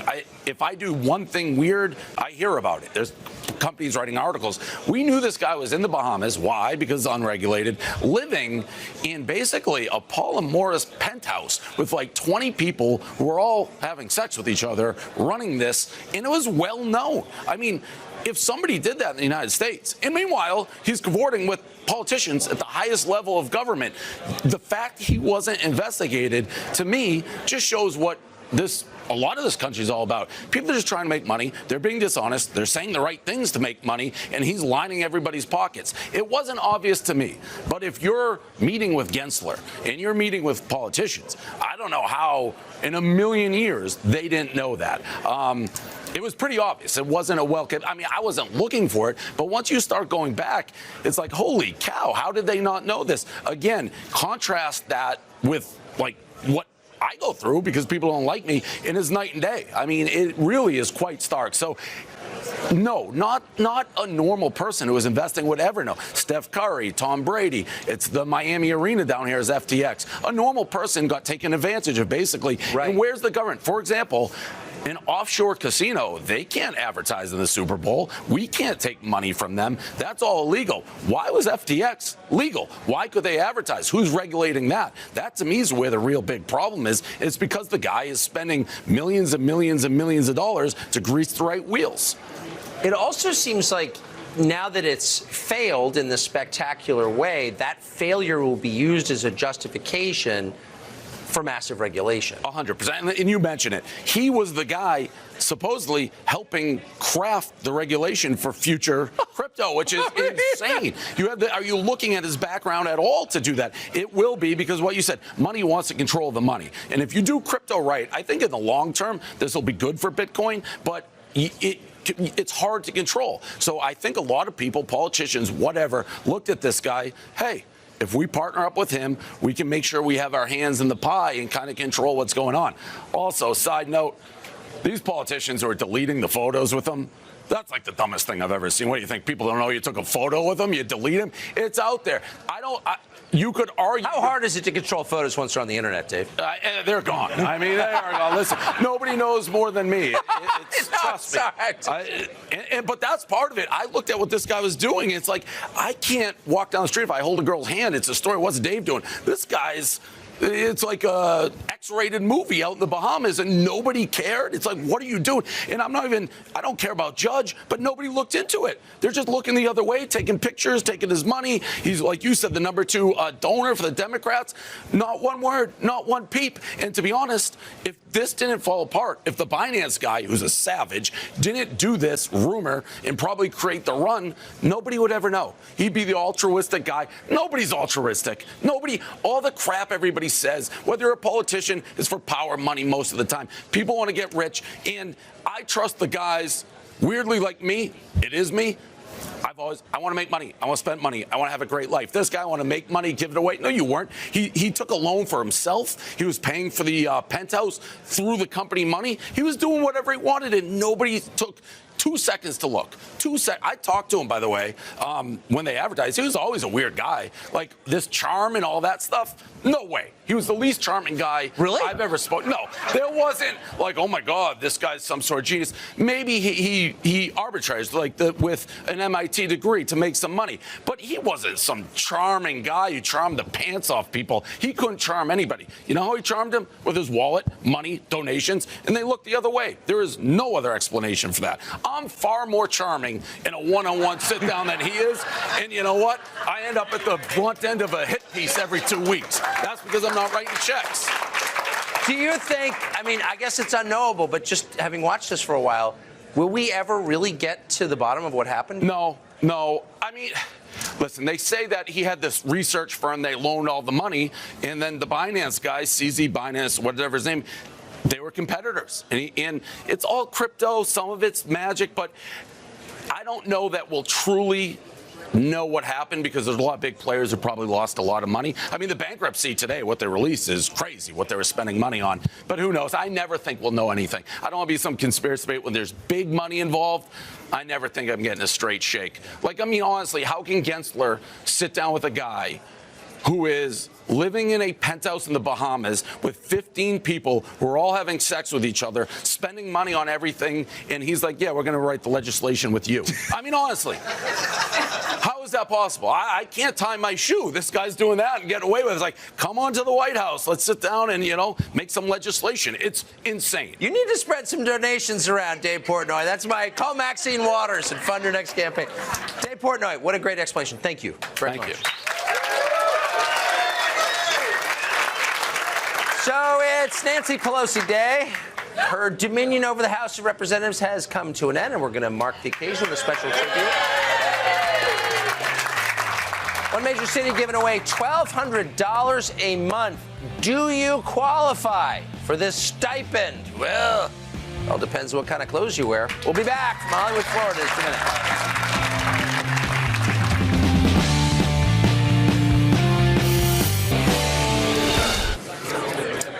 Oh, we're in the other Hollywood tonight in Florida for the Patriot Awards on Fox Nation. I'm proud to be here. Well, across the country in San Francisco, didn't think things could get weirder, but they have. The city has just launched a bizarre new guaranteed income program, but it's not for you. Jason Rance is our West Coast correspondent and joins us tonight to explain. Hey, Jason. Hey, Tucker. Mayor London Breed is tackling the homeless crisis one trans feminine butch demigirl at a time with a pilot program called Guaranteed Income for Trans People, also known as GIFT. And it gifts eligible San Franciscans $1,200 a month, no strings attached, for up to 18 months. But to be eligible, you have to be an adult and basically be homeless. It's for people earning under $600 a month. Like the title says, it's for transgender people, and the application reads like a parody. You're asked to give personal pronouns, which include the standards he, her, they, but also just noises like Z and Tay and Fay. Apparently those are pronouns. Then you're asked to provide your gender identity out of a list of 97 options, and you're not limited to just one. Some of the so-called gender identities, they're just adjectives like butch, femme, or aggressive. Others are life experiences like woman with a history of gender transition or man of trans experience, which I think just means you're a guy who accidentally hit on a trans woman at a bar. Plus, you're told you can click gender F word. That's also listed. There are some gender identities I think we can all say, I don't know if anyone knows what these things mean. They include gender outlaw, gender creative, brother boy, mashoga, gray gender, which I did look up. It means you show ambivalence towards gender. And then, of course, you have to give your sexual orientation, which can include scoliosexual, aromantic, and simply kink. They even use an anti-gay slur, the other F word.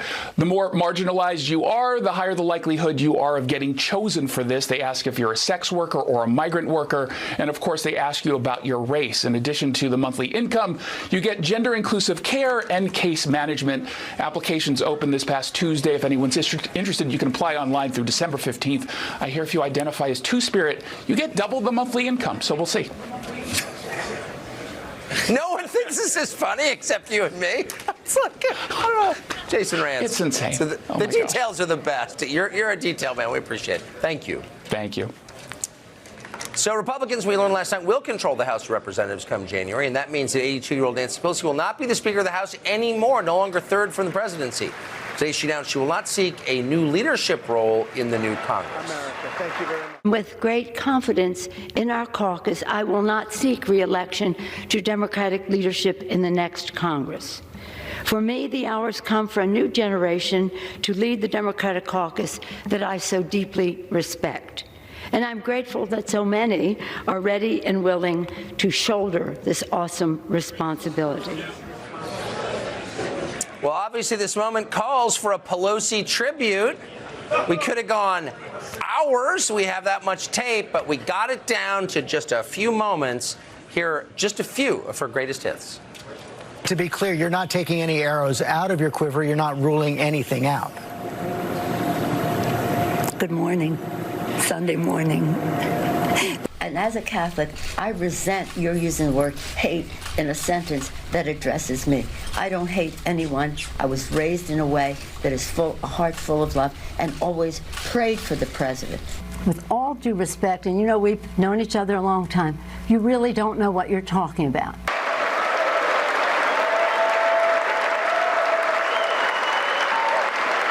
Just when you think you've seen it all, the children will pay for the president's wall. He comes in with doggy-doo on his shoes, and everybody who works with him has that on their shoes, too, for a very long time to come.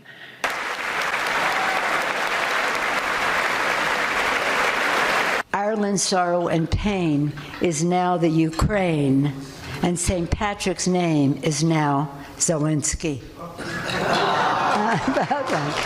We do not say open sesame. We say open Biden. That's our magic word. True. Open Biden. I love it. I love it. Yeah, we're going to miss her. Will Cain is the host of Fox and Friends on the weekend, also the host of the terrific Will Cain podcast. He joins us on set. Will Cain. Good morning. Good morning. You know, she's being replaced by Fetterman, so it's kind of unbalanced. What will you miss? It's the end of an era. Truly, it's the end of an era. We should mark this moment in history. We have been governed by the most liberal district in the country for 20 years, and it truly ends an era in Washington, D.C. What's your favorite moment? You played so many, Tucker. You know, it could be when she shows off her fancy Sub-Zero fridges in the middle of a pandemic, her favorite ice cream, when she gets her hair done, when she shuts down small businesses. For me, it's what you just showed. It's, have you ever listened to the incoherent, half-sentence ramblings put down in a transcript? Because it's truly remarkable. I'm sad, while it might be the end of an era, you point out there's ready people to pick up that baton. Between Joe Biden and John Fetterman, we have a long future ahead of us of incoherent, half-fragment thoughts. My favorite was when she said, I'm not a hater. I've known Pelosi a long time. I don't think she was a hater. She became a hater, a real hater, like an actual hater, and put people in jail. And it's scary. Do you remember in Charlie Wilson's War, the scene in the sermon about what comes next, we'll see. Be careful what comes after the dictator, the tribal leader. What comes next, we will see. Be careful, because while Nancy Pelosi was the most liberal member of Congress for much of her career, today she's a moderate. Today she is establishment. And those that are ready to step into her shoes should really terrify you what comes next. Such a smart point. Could it get worse than Governor Cuomo in New York? Yeah, it could. It could always get worse. Will Cain, that's such a wise point. Thank you. Thank you. Great to see you. Well, not a lot of people are working. You're hearing of people quiet quitting, posting TikToks at work, and not doing a lot else. Why is this happening? Mike Rowe is the man we go to on all questions related to work and life, for that matter. He's got some ideas on how to fix it. We'll be back from Hollywood, Florida in just a moment. No, that's such... Welcome to Fox News Live. I'm Matt Finn in Los Angeles. Just completed autopsies confirm 4 University of Idaho students found murdered in an off-campus home. Welcome back. Well, not a lot of people are working right now in the United States, and that's a big change. That's why maybe you have to use the drive-thru because no one's inside the restaurant. But not only is the way we work changing, our attitudes toward work are changing. And a lot of people seem to have contempt for work all of a sudden. Signs are everywhere. You probably noticed them. Mike Rowe has spent a life thinking about work. He's host of How America Works on Fox Business Network. He joins us on the set of the Patriot Awards. Of course, the immortal host of Dirty Jobs. And I think our most frequent and popular guest. Anyway, thank you so much for coming back. Oh, Mike Rowe, obviously you have noticed the change in attitude toward work. Some people sort of mocking the idea of work. What's your response to that? Yes, so I'm wrong about as much as I am right. Yep, me too. And it's for that reason, I hate to say I told you so out loud ever. Yep. But for 15 years, my foundation has been talking about this slow sort of unraveling of what we loosely call work ethic, whatever that means. Yes. Right? And now, between Nick Eberstadt's work, an economist who's really drilled down on it, and I mean, last week there was an article in the New York Times called something like "How to Combat the Assault on Modern Work." And I thought it was going to be an article about coal miners or crab fishermen or, you know, big tough jobs where the danger is real. It wasn't. It was an article about everything from paper cuts to the non-existent pet bereavement policies that are being deemed hard. I'm not making it up. And so we're in a place where 7 million able-bodied men are not only not working between the ages of 25 and 54. 7 million? 7 million able-bodied men are not only not working, they're affirmatively not looking for a job. That's never happened in peacetime, ever.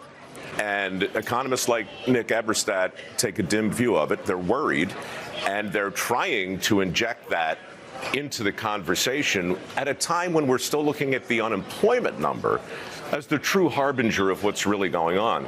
But it's not. In his view, it's a Depression-era artifact. We're just looking at the wrong thing. We're looking at not what it means to have a bunch of people unemployed, but what does it mean to have a bunch of opportunity that nobody gives a damn about? That's a different conversation, and it's complicated to have because while that dynamic is clear and present, so too is the fact that a lot of big companies in Silicon Valley are going to lay off a lot of people. And now you're going to have a bunch of people who aren't trained for the jobs that do exist, sort of competing with people who have affirmatively taken themselves out of the workforce entirely, and who, final point, I asked Nick, what are they doing? What are they doing with their time, these able-bodied men? Yes, good question. On average, over 2,000 hours a year on screens. So they're just totally hypnotized by digital world. They're out. They're out. So at some point, the pilot shortage, for example, well known, one of the reasons it's hard to get your plane on time or the cost is going up is because there aren't enough pilots, but that's true for a lot of different jobs. So, like, when does it start to grind to a halt? Well, you know, pilots get the press because it's the pilot. Right. But when you really follow the delays down, you'll find it in the mechanics. Yes. You'll find it in the flight attendants. How many airports have you been in when the crew simply couldn't make it to the next plane? Yeah. It's because they're working with 70% of the workforce they had 3 years ago.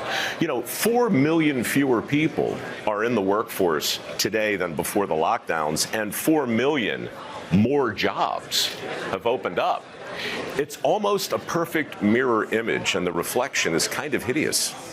And it's just sad, because work is meaning, as you have spent your life showing. Micro, the great Micro. Dirty Jobs, back. Thank you. Thank you. One of the biggest stories of the midterms is what happened in Florida, right here, Miami-Dade County. Long a Democratic stronghold. Republicans flipped it. What exactly happened? The mayor of Miami joins us next. We'll be right back.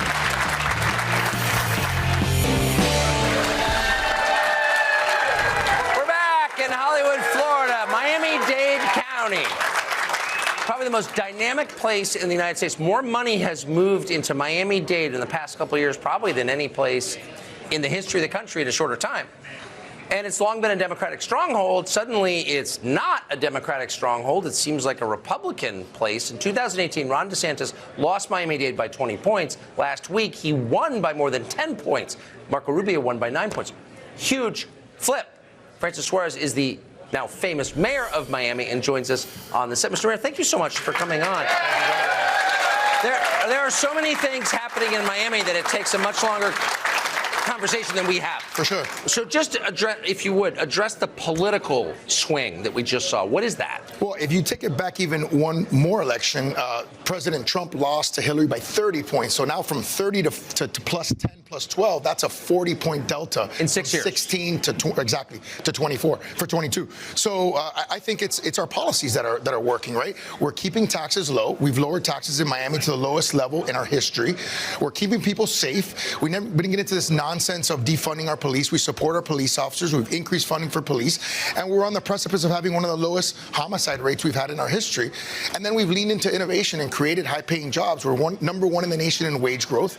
We have a 1.4% unemployment in the city of Miami. So we're also the happiest city in America and the healthiest city in America. So you know, it's but as a political matter, all of that is, and it's very noticeable when you go there. Yeah. But all of that would suggest it would get more liberal. So when Montana had a lot of rich people move in, it went left. Miami's had a ton of rich people move in and went right. What? Well, we talked about this. People were afraid that the migration to Miami would cause it to turn more blue. And I said, listen, my parents are exiled from their country of birth, which is Cuba. Yeah. And nobody is taking a boat back to Cuba. True. I mean, nobody wants to re-implement Cuba's failed policies here in the United States. And I really believed in my heart the people that were coming here did not want to re-implement the failed policies that they were leaving.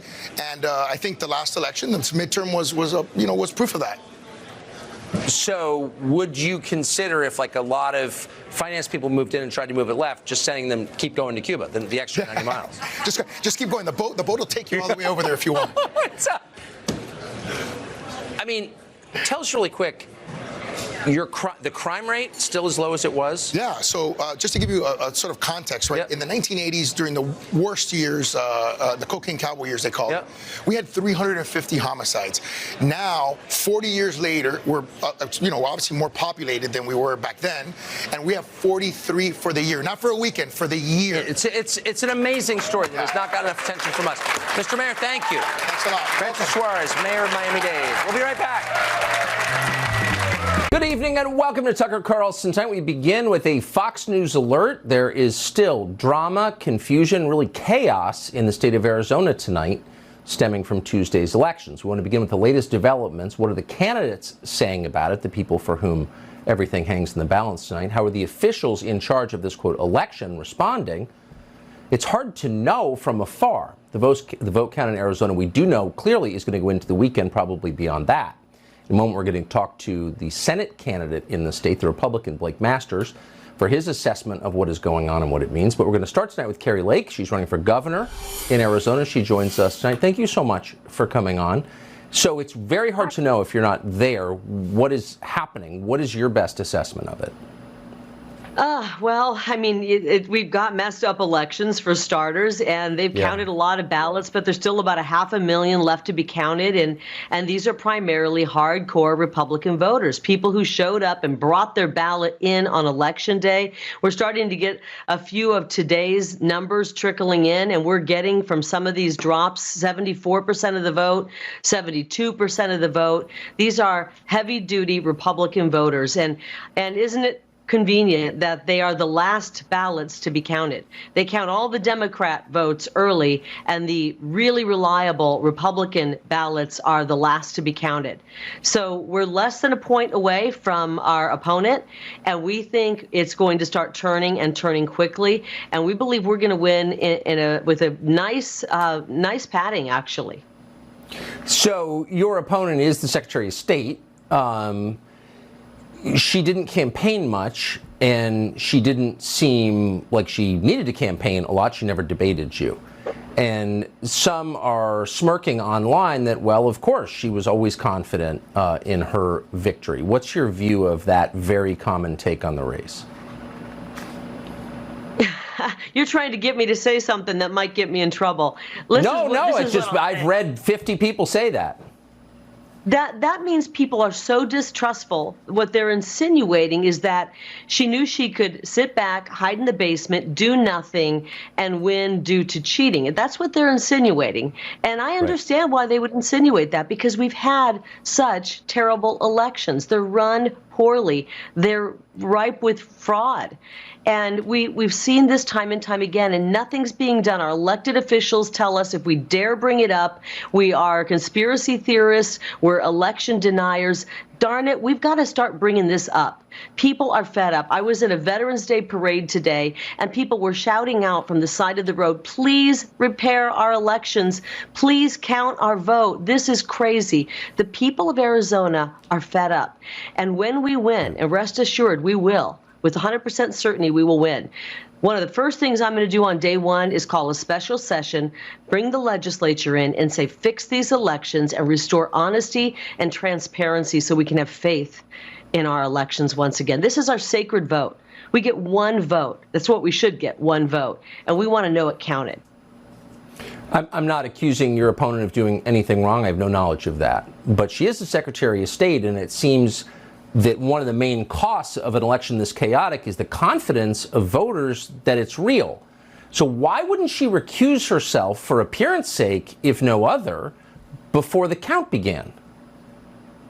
We asked her to do that 1 month into jumping into the race back in July of 21. We asked her to recuse herself. We said, this is unethical. Just recuse yourself from the parts of your role as Secretary of State that deal with the election, and she refused to do so. But, she only showed up for work 19 days in the past 6 months. So I don't know how much work she does. And we had the big red flag on August 2nd, the primary election. It played out exactly like this. They counted the Democrat votes first, they slow rolled the Republican votes, and it was days and days and days of counting. They did nothing to improve it before this general election, and then we had the tabulator machines that didn't work in a third of the polling places. We can't continue to run elections this way. We're very confident, Tucker, that these elections are going to start, or these counts are going to start going heavily our way, and we will win this. And I assure the people of Arizona, we will clean up our elections. Yeah, and my view is eliminate absentee ballots, except for the tiny percentage who really need them. This is crazy, and it really is hurting people's view of democracy. Carrie Lake, I appreciate your coming on tonight. Best of luck. Thank you. Thank you. Blake Masters is running in the other big race in the state of Arizona, which, like the governor's race, is still nowhere near being settled. Masters says he can still win his race. He says there is evidence of true screw-ups in ballot counting. Counted ballots, uncounted ballots, somehow getting commingled into the same pile. So we asked Arizona officials for a response to these claims. We've heard nothing back from them. Blake Masters joins us now. Blake Masters, thank you so much for coming on. So tell us what you believe happened in some cases to ballots in Maricopa County, Arizona. Well, first of all, Tucker, we're in a dogfight here in Arizona. My race will be very, very close. It's going to be decided by a few thousand votes either way. So there's hundreds of thousands of ballots outstanding, and they haven't been counted yet, which apparently is hard for Maricopa County. I mean, things are just so incompetent here. The problems started Tuesday morning when 20 to 30% of the voting tabulation machines didn't work. This wasn't a surprise when Election Day was. It just didn't work. I mean, what the heck is that, right? Incompetence at the very worst. But then it got worse. So people, when they got to a machine and the machine didn't work, they were invited to just drop their ballot in a secure box. Hey, we'll count this later. Well, it turns out Maricopa County on at least 2 occasions mixed up those uncounted ballots with ballots that had already been counted. So it's a giant disaster. It's a giant mess to try to unmix these ballots, right? I think the most honest thing at this point would be for Maricopa County to wipe the slate clean and just take all the ballots and do a fresh count. We'll see if they do that, but it's just incompetent. How could they not do that? I mean, how could it be considered a legitimate election outcome, whether you win or lose? But just if you care about democracy, you would demand that every vote is counted and not double counted, correct? That's exactly right. I think Arizonans deserve much, much better, and when Carrie Lake is governor, they're going to get it. So Maricopa County elections, maybe they're working hard, God bless them. It's at best just incompetent. But you know what else is incompetent, Tucker? The establishment, right? The people who control the purse strings. Senate Leadership Fund, Mitch McConnell. McConnell decided to spend millions of dollars attacking a fellow Republican in Alaska instead of helping me defeat Senator Mark Kelly. Had he chosen to spend money in Arizona, this race would be over. We'd be celebrating a Senate majority right now. And so my message to the people of America, my message to actually the Republican senators, hopefully my future colleagues, let's not vote Mitch McConnell into leadership. He doesn't deserve to be majority leader or minority leader. You get a choice. You can stand with your constituents and stand with Americans, or you can stand for Mitch McConnell. Tucker, if I'm lucky enough to represent Arizona in the U.S. Senate next year, I think it's clear where I'll stand. Let me just ask you really quick, why wouldn't, I mean, he spent money on primaries in Alaska. This is one of the big Senate races in the country, and he avoided it. Why wouldn't he support you, I wonder? I will leave it to the viewer to decide whether it is just malice or whether it's gross incompetence. But clearly Mitch McConnell cares about Mitch McConnell and less about a Senate majority or the people of America. I think we need a change. That's why I ran for office. And one way or another, change is coming. Amazing. Blake Masters, thank you so much. Thank you. So in one Nevada voting facility in Clark County in Las Vegas, there was a live stream from cameras in the facility. It was at night, and the idea was we're going to assure everybody there's no fraud in a famously corrupt county by putting these cameras in and letting everyone watch them. But then the cameras went dark overnight. Backups of the footage have suddenly been released. What is this about exactly? Fox's Trace Gallagher joins us tonight with a report on it. Hey, Trace. Hey, Tucker, the reason Washoe County is now being overly transparent and somewhat defensive is because they realize the votes being counted inside their ballot room could decide who controls the Senate. The county says the ballot room cameras went down at 11:24 p.m. on November 9th, an hour after the staff left the building. The cameras were fixed at 7:53 the next morning, an hour after the staff came back. In total, the cameras were dark for 8.5 hours. Now, we're not drawing up conspiracy theories or saying that during that time something nefarious happened inside the ballot room, because we don't know. But neither does the county know that something nefarious did not happen inside the ballot room, because there is no video. Therefore, no documentation. But to reassure us, Washoe County has now released security footage from the cameras around the ballot room, like the parking garage, the hallway, and the entry doors. They have also checked the staff security badges to make sure nobody came in or out. And that is reassuring if you believe that somebody with bad intent would walk in through the front door using their security badge. By the way, the county says the cameras went down because they're connected to a computer that intermittently loses connection, so I checked. A Ring doorbell camera is $50 at Best Buy and is guaranteed to work in rain, snow, extreme heat, or high wind. Again, we're not saying there was any mischief, but when you know America is skeptical of slow ballot counts and bad cameras, maybe in 2024 you kick in the $50. Tucker. Trace Gallagher. Speaking of screw-ups, by the way, I called it Clark County. Vegas, that's Washoe County, Reno. Sorry, Washoe County. My apologies. Yeah. Thank you for that, Trace Gallagher. You bet. So Barack Obama is building a temple to himself. A presidential library that cost close to $1 billion, but it was halted. They had to stop because someone put a noose on the site. And of course, you can't work under those conditions. And then you have to posture a lot about what a great person you are and how the public is terrible. We've got a live update on that. Plus, we thought we understood why all the celebrities in America aren't exactly the same page politically, but then we thought, wait a second, these are supposedly creative people. Why are they all reaching the same robotic conclusion? Maybe there's a reason. Oh, maybe there is. We have evidence tonight that there is, in fact, a reason. We'll tell you what it is after the break.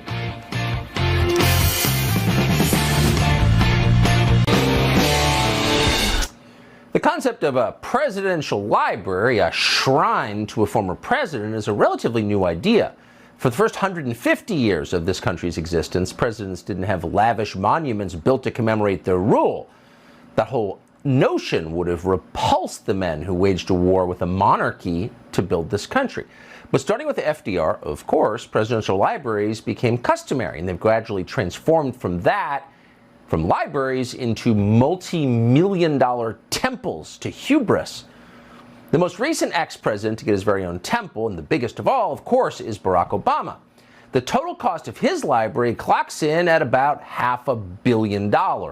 Construction began last year when Obama demanded that his donors pay for it. But today, construction of the temple was halted because of an emergency. No, not a fire, not a lightning strike. According to the construction company working on the library, quote, "This morning, we were informed that an act of hate was discovered at the project site." And you knew the act of hate was serious because the media went all in. They devoted a lot of time to talking about this. We're on the brink of nuclear war and a recession, but the act of hate on the Obama construction site led the news. Watch. Construction at the Obama Presidential Center in Chicago is suspended after a noose was discovered at the site on Thursday. An act of hate. A noose is found at the site of the Obama Presidential Center. A noose was found at the site. Illinois Governor J.B. Pritzker condemning the hateful act. An ugly racist symbol was found at the future site of the Obama Presidential Center. A noose was discovered at the construction site this morning. Operations were halted and the police were called. A $100,000 reward has been offered for information leading to those responsible for what officials described as this shameless act of cowardice and hate. A lot of huffing and puffing. Have you heard a story like this before? Well, it wasn't that long ago, in the middle of a national crime wave, which it has done very little to solve, the FBI rushed a team of agents to a NASCAR garage after a character called Bubba Wallace suggested that a noose had been left in that garage. Turns out the noose was a garage door pull. Oh, here's the interesting thing. Everyone makes mistakes, but mistakes like this never get corrected. Nobody ever apologized for that. Not the media, not the FBI, and certainly not Bubba Wallace. In fact, Bubba Wallace said that only stupid people would doubt his story, even after it was proven to be false. What would you say to those people who are doubting that this even happened or that it's true? Yeah, just like Steve Phelps said, it offends me that people would go to those measures. But again, I'm not shocked. It's simple-minded people like that, the ones that are afraid of change. They use everything in their power to defend what they stand up for, and instead of trying to listen and understand. What? You alleged a crime? Hard to see how that's a crime, but whatever, worthy of the attention of the FBI. This is all insane. But you were wrong. But instead of apologizing, you're lecturing people like they're your moral inferiors for asking questions. And it was obvious from the beginning that Bubba Wallace's story made no sense. We're not saying he was making it up, but he was wrong. And there is a high likelihood that this noose at Barack Obama's temple might be a hoax too. A lot of these stories are. Why do they keep appearing? We'll tell you why. Because accusations of hate crimes and of bias more generally are tools that the people in power use, not the powerless, the powerful, to award themselves greater and totally unearned moral authority over everybody else. And Barack Obama is the perfect example. Oppressed, really? Obama is a half-white guy with an Ivy League degree who served as president of the United States for 2 terms and lives in 2 oceanfront compounds in the richest zip codes in the world. Does that sound like oppression? No, it sounds like privilege. That's fine. But no, they tell you, he's Emmett Till. He's a powerless victim of your racism. So when you make allegations like that, nobody gets to ask the obvious questions like, where'd you get all this money? Like, how are you making a living? How'd you get so rich? What have you been selling in exchange for that money? And by the way, why are you spending $500 million on a presidential library? You don't get to ask those questions because all you know is that somebody left a noose at a construction site because this is an immoral, racist country. All the people below me are bad people. The people at the top are good people. The bad people in the bottom are creating a country full of racism that's so pervasive and scary that we have to pause construction on the temple just to catch our breath. Obama's told us many times before, this is a bad country, he told us, for 8 years. He knew from his own life that progress is fragile, that we have to be vigilant against the darker currents of this country's history, of our own history, with their whirlpools of violence and hatred and despair that can always rise again. Bull Connor may be gone, but today we witness with our own eyes police officers kneeling on the necks of black Americans. Bull Connor might be gone, but you still exist. And you're oppressing everybody else, so we're going to have to oppress you.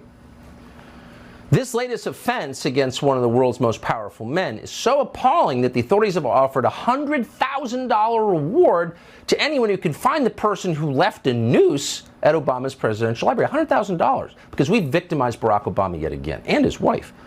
What's interesting, just for perspective, is that there's no $100,000 reward outstanding for the, say, thousands of unsolved murders in this country. And that's a lot of murders. In fact, roughly half the murders that occur in the United States are now never solved, because they're not becoming third world or anything. Thomas Hargrove, who runs the Murder Accountability Project, put it this way very crisply. It's a 50-50 coin flip. It's never been this bad. During the last 7 months of 2020, most murders went unsolved. That's never happened before in America. Now, why is that happening? Because nobody cares. That's why. And where are these murders happening? Oh, in Obama's fake hometown of Chicago. A lot of them. Watch. And that mass shooting we were just talking about is in Chicago, was in the troubled west side of town where the bloodshed is frequent. It happened about 9:30 p.m. local time. People had gathered for a vigil. Police say it was an SUV that pulled up. 2 gunmen opened fire and sprayed bullets into the crowd. The whole thing was over in about 3 seconds. 14 people were injured. Witnesses say 1 man was shot in the head and 1 person was hit by a car in the chaos. But among the victims are a 3-year-old, an 11-year-old, and a 13-year-old boy. The rest of the victims are said to be adults. Okay. Does anyone care? No, nobody in power cares. Not at all about any of these crimes, actual crimes. In Nevada, an illegal alien called Carlos Nava, who's been deported 7 times but is still here because the Democratic Party wants his vote, is now facing charges that he raped 5 people in this country over nearly 20 years. 5 people were raped. Did anyone ever offer $100,000 for his arrest or to give to his victims? But we've got $100,000 to spare for whoever tied that piece of string in a forbidden shape at Barack Obama's construction site? Really? Again, if all the moral outrage were directed on behalf of people with no power who are actually suffering, and there are millions of them in America, you could kind of put up with it. But all this huffing and puffing over Barack and Michelle Obama, most people don't see them as a color. They see them for what they are, which is the most privileged people in the world. And yet Michelle Obama just wrote a whole book about her struggle to, quote, stay visible in a world that doesn't necessarily see a tall black woman. What? You don't see Michelle Obama? She was the president's wife for 8 years. How much money has Michelle Obama made in the last 6 years? Oh, you'd love to know. But you're supposed to just accept it uncritically, just like you're supposed to believe the Jussie Smollett hoax. Some breaking news. Actor and musician Jussie Smollett from the hit show Empire was attacked and beaten early this morning in Chicago, and police say it could be a hate crime. There are many indications of a hate crime here. They are looking for 2 suspects who were apparently wearing Make America Great Again hats. We have a media that's saying it's a debate whether or not what just happened to Jussie Smollett is a hate crime. It's absurd. You know, Jussie Smollett had a noose on his neck just this week. And the media has really cast so much doubt on his story, which I find so personally offensive, that a gay black man is targeted and then suddenly he becomes the victim of people's disbelief. He said his attackers hurled racial and homophobic slurs at him. And this is America in 2019. This is America in 2019, where the most powerful people are the most frequently victimized. And that really is the message, is the people in charge, the people with power over your life, the people who make the laws, the people who shape your culture, in some cases people who can put you in jail, certainly people who are paid a lot more than you are, they're the real victims. No, they're the real victims. So what are we watching? We're watching a power play, of course. We're watching a transfer of moral authority from the population, a nation of citizens, to the top 1%. And as the recession deepens and people get poor, you're going to see a lot more of this. Don't notice my looting. I'm the victim. That's why Hillary Clinton plays the sexism card. Don't ask questions. I'm a woman. Here she is. So any of you who've read my book about what happened know that I think that misogyny and sexism was part of that campaign. It was one of the contributing factors, and some of it was old-fashioned sexism and a refusal to accept the equality of women, and certainly the equality of women's leadership. Yeah, they all do it. Chelsea Clinton does it. Nancy Pelosi does it. Ocasio-Cortez does it. Kamala Harris does it. The most powerful people in the world are always telling you they're victims. Joe Biden can't do it, of course, because he's a white man. So instead, he accuses you of transphobia, thereby keeping the balance of moral authority on his side of the scale. Shut up, transphobic. Jason Whitlock is the host of Fearless. He joins us tonight. This really, if they were doing this on behalf of people who had nothing, I wouldn't say a word, but they're doing it on behalf of themselves, as always. Tucker, your mono was so good. I don't know what you left me. You didn't leave any meat on the bones. Sorry. I mean, it's preposterous what they're doing. Listen, when you hear about a noose in 2022, you think hoax. When's the last time we've heard about a noose incident where someone was actually hurt? Every time it comes up now, it's about a hoax. And so as soon as I heard this about what was going on at the presidential library or temple, as you call it, you immediately go to hoax. What did the construction workers think was going to happen? Oh, I saw this noose. Let me be on the lookout for white men on horseback and KKK hoods. They're going to come and raid this construction site. No, if you're in Chicago and you're worried about your safety, be on the lookout for the gangster disciples, the vice lords, and the gangs that are killing people indiscriminately throughout Chicago constantly. If you saw a gang of kids drive by playing that loud gangster rap music, talking about killing N-words and all that, shut down the construction site. If you see a noose, pick it up, put it in the trash, look around for Jussie Smollett, and go back to work. This is a construction company that I think may have just pulled off an incredible scam. It's Veterans Day. They didn't want to pay that holiday pay, so they came up with an excuse to give everybody a day off from work. I think that's a really good explanation. But I also think, like, if you're one of the people benefiting from this, don't you just say, you know what, I've got enough power, I've got enough wealth, I'm embarrassed when you call me a victim? It's all they have. When you don't have policies, solutions, when your agenda isn't noble or righteous, you nail yourself to a cross and say, hey, look at me. I know I got all millions of dollars in the bank. I know I'm worshipped all over the country, but I'm really a victim. I'm nailed to this cross. I'm being persecuted. They threw a noose at my construction site. Yeah. No, that's so wise. I agree. Jason Whitlock, great to see you tonight. Thank you. So the media, particularly social media, have been relentlessly promoting the idea that your kids should undergo sexual mutilation surgery. They call it transitioning. What happens after the surgery? Well, that's an interesting question. One internet celebrity who went through it is now detransitioning and wants to protect other young people from these horrible surgeries. He joins us next. Most people in this country wake up each morning eagerly awaiting the news of what you're now required to believe. And one of the main things you're now required to believe is that nature isn't real. It's all fake. It's like a hologram. It's like those gaming glasses you wear. And you're God, so you get to choose your own sex. Obviously, reality is irrelevant. What matters is what you think. So recently, a British internet celebrity called Ollie London took that thinking to its logical conclusion. He identified as a Korean woman. But 6 months later, he's decided he's had enough. Now he's transitioning back to being a British man. We thought we would ask him what that experience was like. Ollie London joins us tonight. Ollie London, thanks so much for coming on. So why did you decide to become a Korean woman? Who told you that was possible? So obviously I've had a difficult time with my gender identity struggles. I was never unhappy with how I looked. So I started changing. I started dressing as a Korean woman. And I realized that was a big mistake and I just want to be a boy. But you know, is it any wonder people like me and young people want to change their gender when we have the normalization of this in our schools in this country? Children are taught from a young age, from the age of 5 in some cases, that it's okay to change their gender. It's okay to, you know, wear a skirt. It's okay for a boy to use a gender-neutral toilet when it puts girls at risk. This is the new norm, and schools are teaching about toxic masculinity.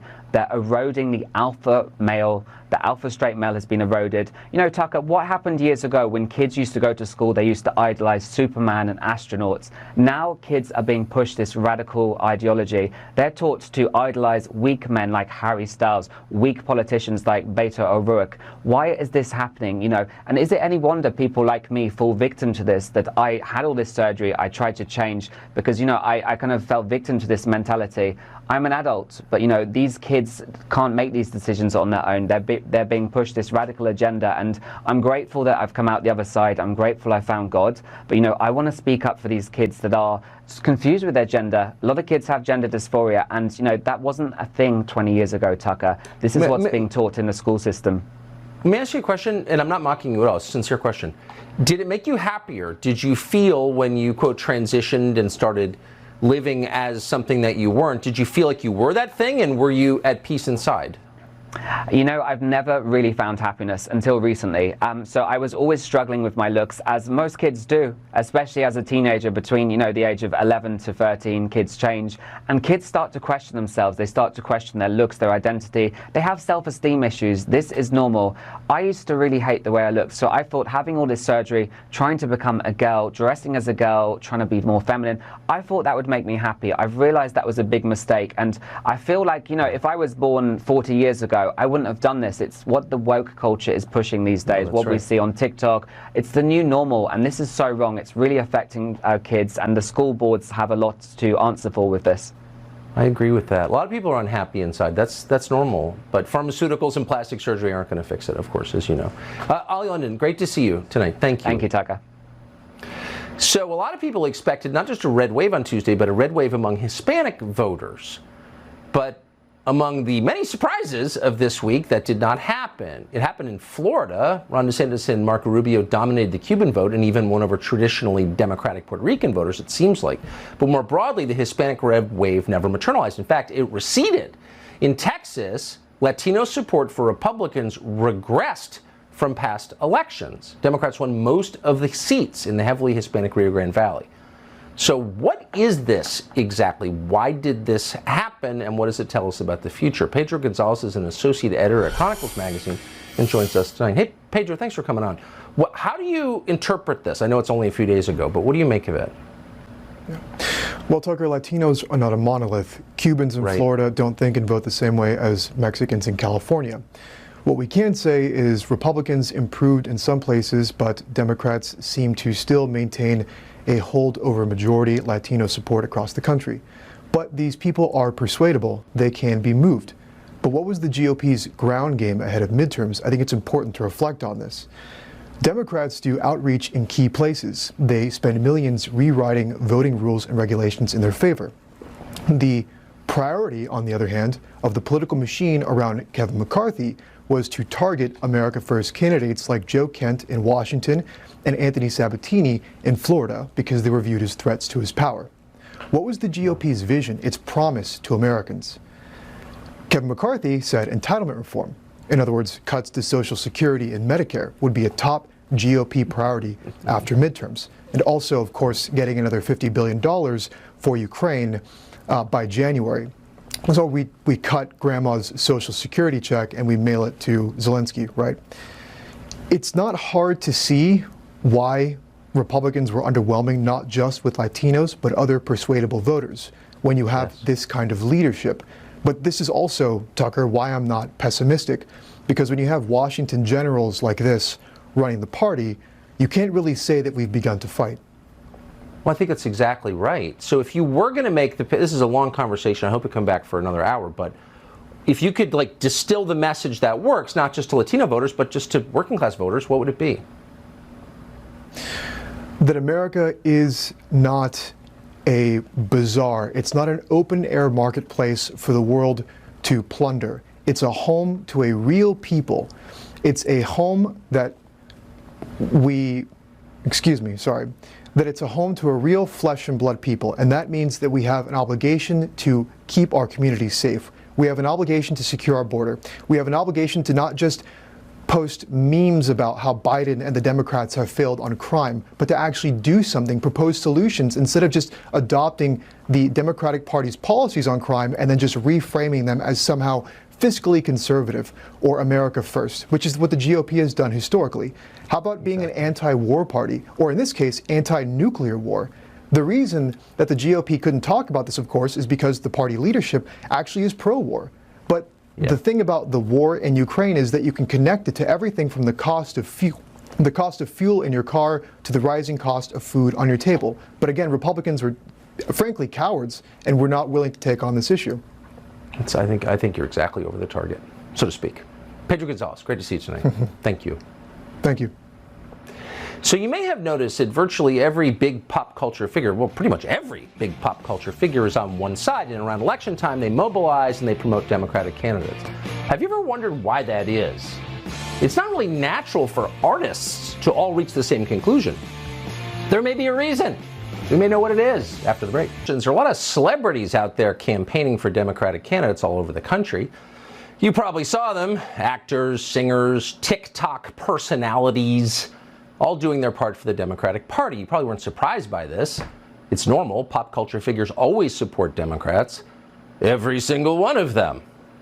But have you ever wondered why all of these supposedly creative people reach exactly the same conclusion every time? They're all on the same page. How could that happen? It's an interesting question. We don't know the answer, but you should consider what happened when one of the most famous singers in the world broke with the herd. On November 19th, 2016, a week and a half after Donald Trump won the presidential election, Kanye West, now known as Ye, held a concert in Sacramento. Most people in the audience were, of course, young people and presumably Hillary Clinton voters and presumably deeply disappointed by her loss a week and a half before. So in the middle of the show, West stopped performing and started talking about politics. Google lied to you, he said, by suggesting to its users that Hillary was going to win. Quote, Facebook lied to you. I'm not here to massage you with a fake truth telling you that Hillary's going to win over and over and over. You were lied to by Google. You were lied to by Mark Zuckerberg. Middle America, West continued, showed you how they felt. Well, at this point, some of the audience began to boo, but West kept going. He complimented Donald Trump repeatedly. At one point, he used the phrase, "Make America Great Again." It was, to put it mildly, not the kind of thing you normally hear at a rap concert. And then, 2 days later, Kanye West was in the hospital. Well, at the house of his family's exercise trainer, a man called Harley Pasternak, West apparently suffered some kind of mental break. Pasternak called an ambulance to pick him up. West was taken away, and then he was sedated with at least 7 different psychiatric medications, including benzodiazepines, lithium, sleeping pills, and olanzapine. News reports suggested that West had experienced a profound psychiatric episode. He'd gone completely off the deep end. He'd gone crazy, and they've been saying that ever since. West, over time, though, told a very different story. In his telling, after what he'd said on stage in Sacramento, Harley Pasternak was trying to shut him up. Pasternak, he said, was not simply a trainer, but instead an agent of ideological control. Pasternak's job was to keep West from straying from the script, and he's willing to use powerful drugs to do it. That's what he said. But very few people took that claim seriously. In fact, it was exactly the kind of thing a crazy person would say. My trainer drugged me into submission. He's trying to make me into a zombie. Right. Sure he did. Have another olanzapine shot, Kanye. You look tired.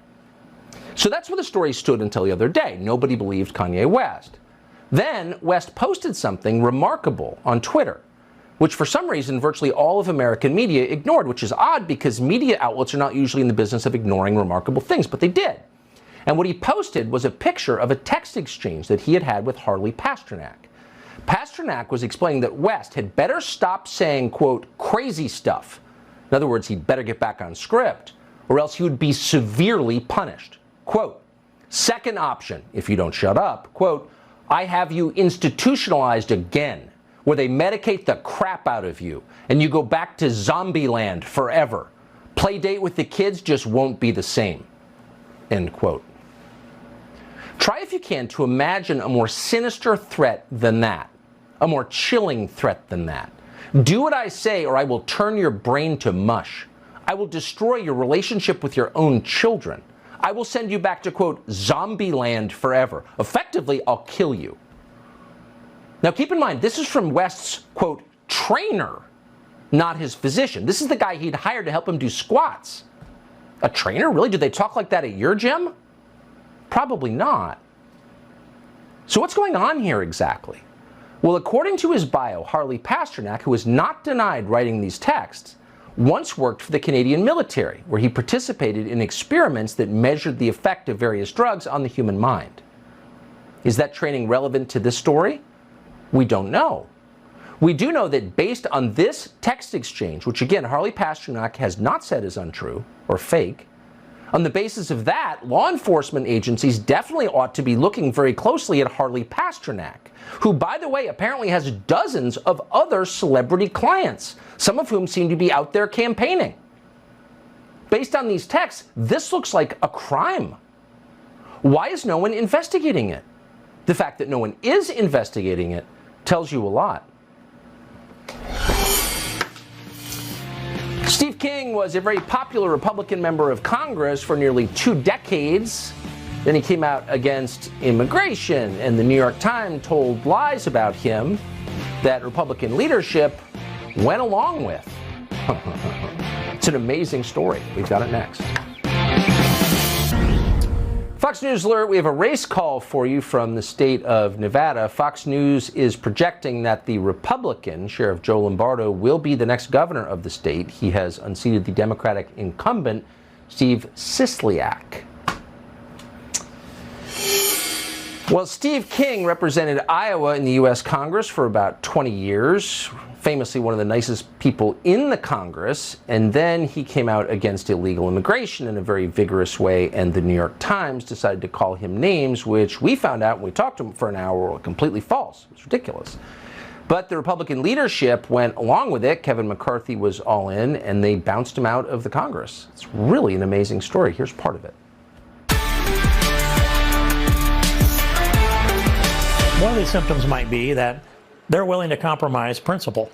And if you are, let's just say if you're a narcissistic abuser, and I put that label on Kevin McCarthy, just not pulling any punches at all. And I studied the definition of that. If you're a narcissistic abuser, that all of your reality is what revolves around you and what affects you and your ambitions and your goals in life. And the calculation is when you deal with people that, well, does it help me or hurt me? And if I help him, does it help me more? And if I hurt him, does that help me more?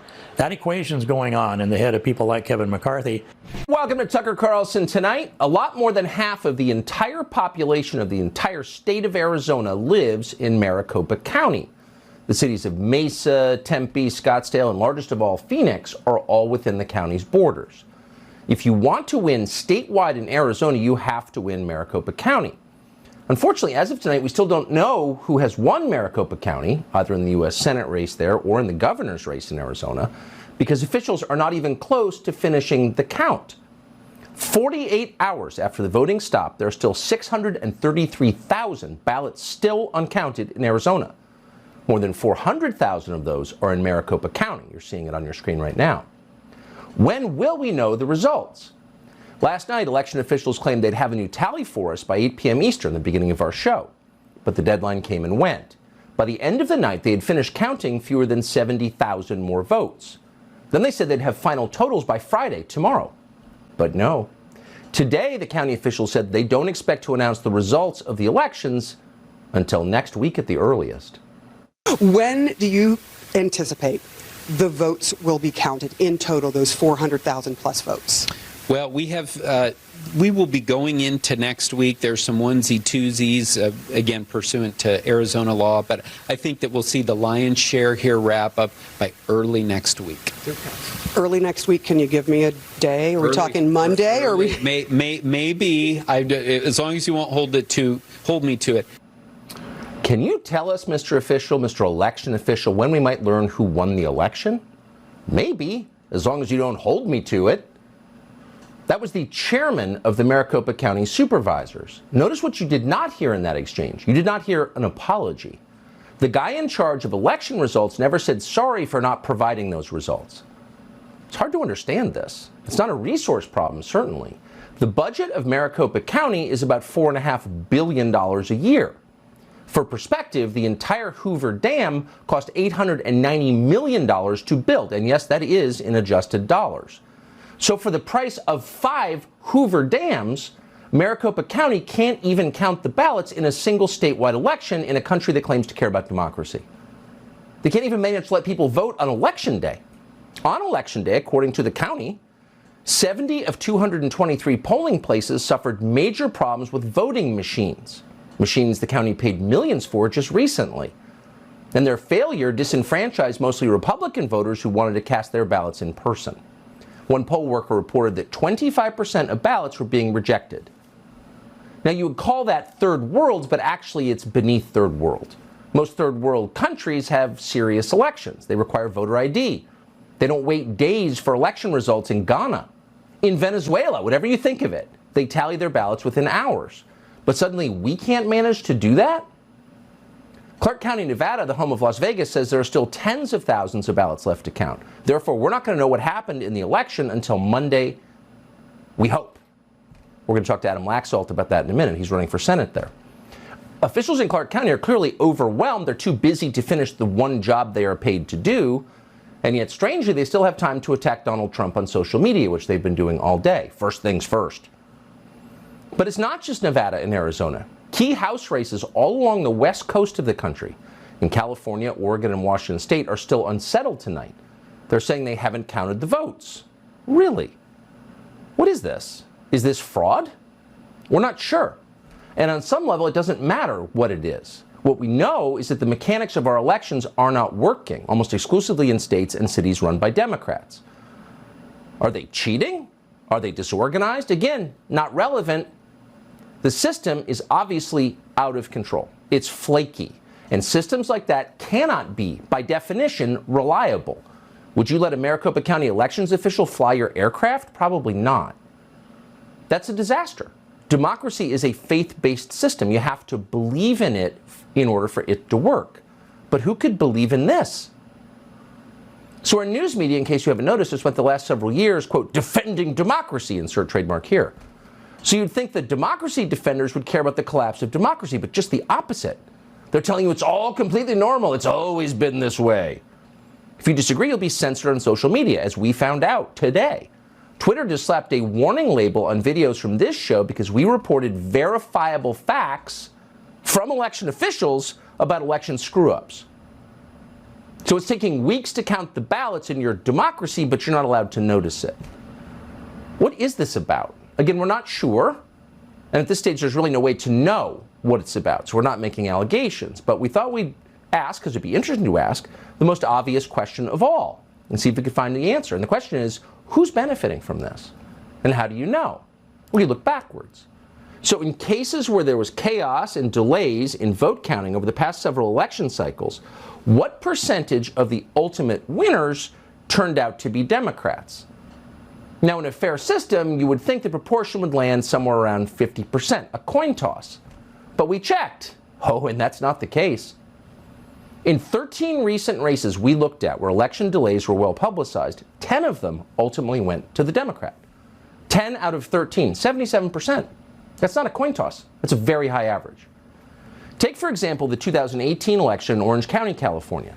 Republican congressional candidates in 3 of the 4 Republican-held districts in Orange County had huge leads on Election Day. But in the weeks following the election, those leads disappeared. They evaporated. In the end, Democrats flipped each of those seats in Orange County, which not that long ago was a very conservative area, and in some places still is. So how did that happen? Well, the San Francisco Chronicle reported that 250,000 vote-by-mail drop-off ballots came in. Many of those ballots were brought into polling stations by paid ballot harvesters. The Orange County Register put it this way, quote, people were carrying in stacks of 100 and 200 of them. We had multiple people calling to ask if these people were allowed to do this. But of course they were allowed. That was the point. These sudden reversals didn't just happen in Orange County, California. In the state's 21st congressional district, the Associated Press declared Republican David Vallado the winner because of his lead on election night. And it takes a lot. The AP does not call races for Republicans unless they're pretty sure. But in this case, they had to retract the call nearly 3 weeks later after his opponent took the lead, the Democrat, because new ballots continued to be counted. That same year, again in Nevada, one local paper documented the lengthy problems in vote counting on election night, and of course the inevitable result, which you can guess by this point, and we're quoting. After a long evening of tortuous delay following a historic midterm election turnout, the results were finally in, and the blue wave promised by Nevada Democrats became a definitive reality. It was the same story that year in places like Detroit and again, Arizona. It took days for all the votes to be counted in the state of Arizona, and ultimately, you will not be shocked to learn, Republican Martha McSally narrowly lost her race for the Senate. So here you have lengthy delays in vote counting followed by good news for Democrats. It's happened all over the country. In 2020, it took officials 6 weeks to declare a winner in the Democratic Party's congressional primary for 2 districts in the state of New York. And in the end, because these were primaries, it was an intra-Democratic Party contest, the Democratic Party establishment, the most powerful part of the Democratic Party, won.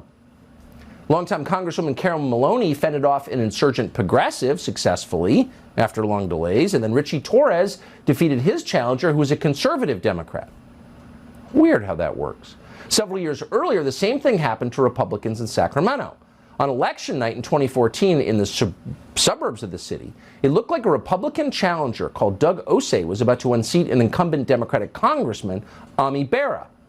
The Republican was up more than 3,000 votes. But then, 2 weeks later, more votes came in, and guess what? The Democrat was declared the winner by 700 votes. And he's been in Congress ever since.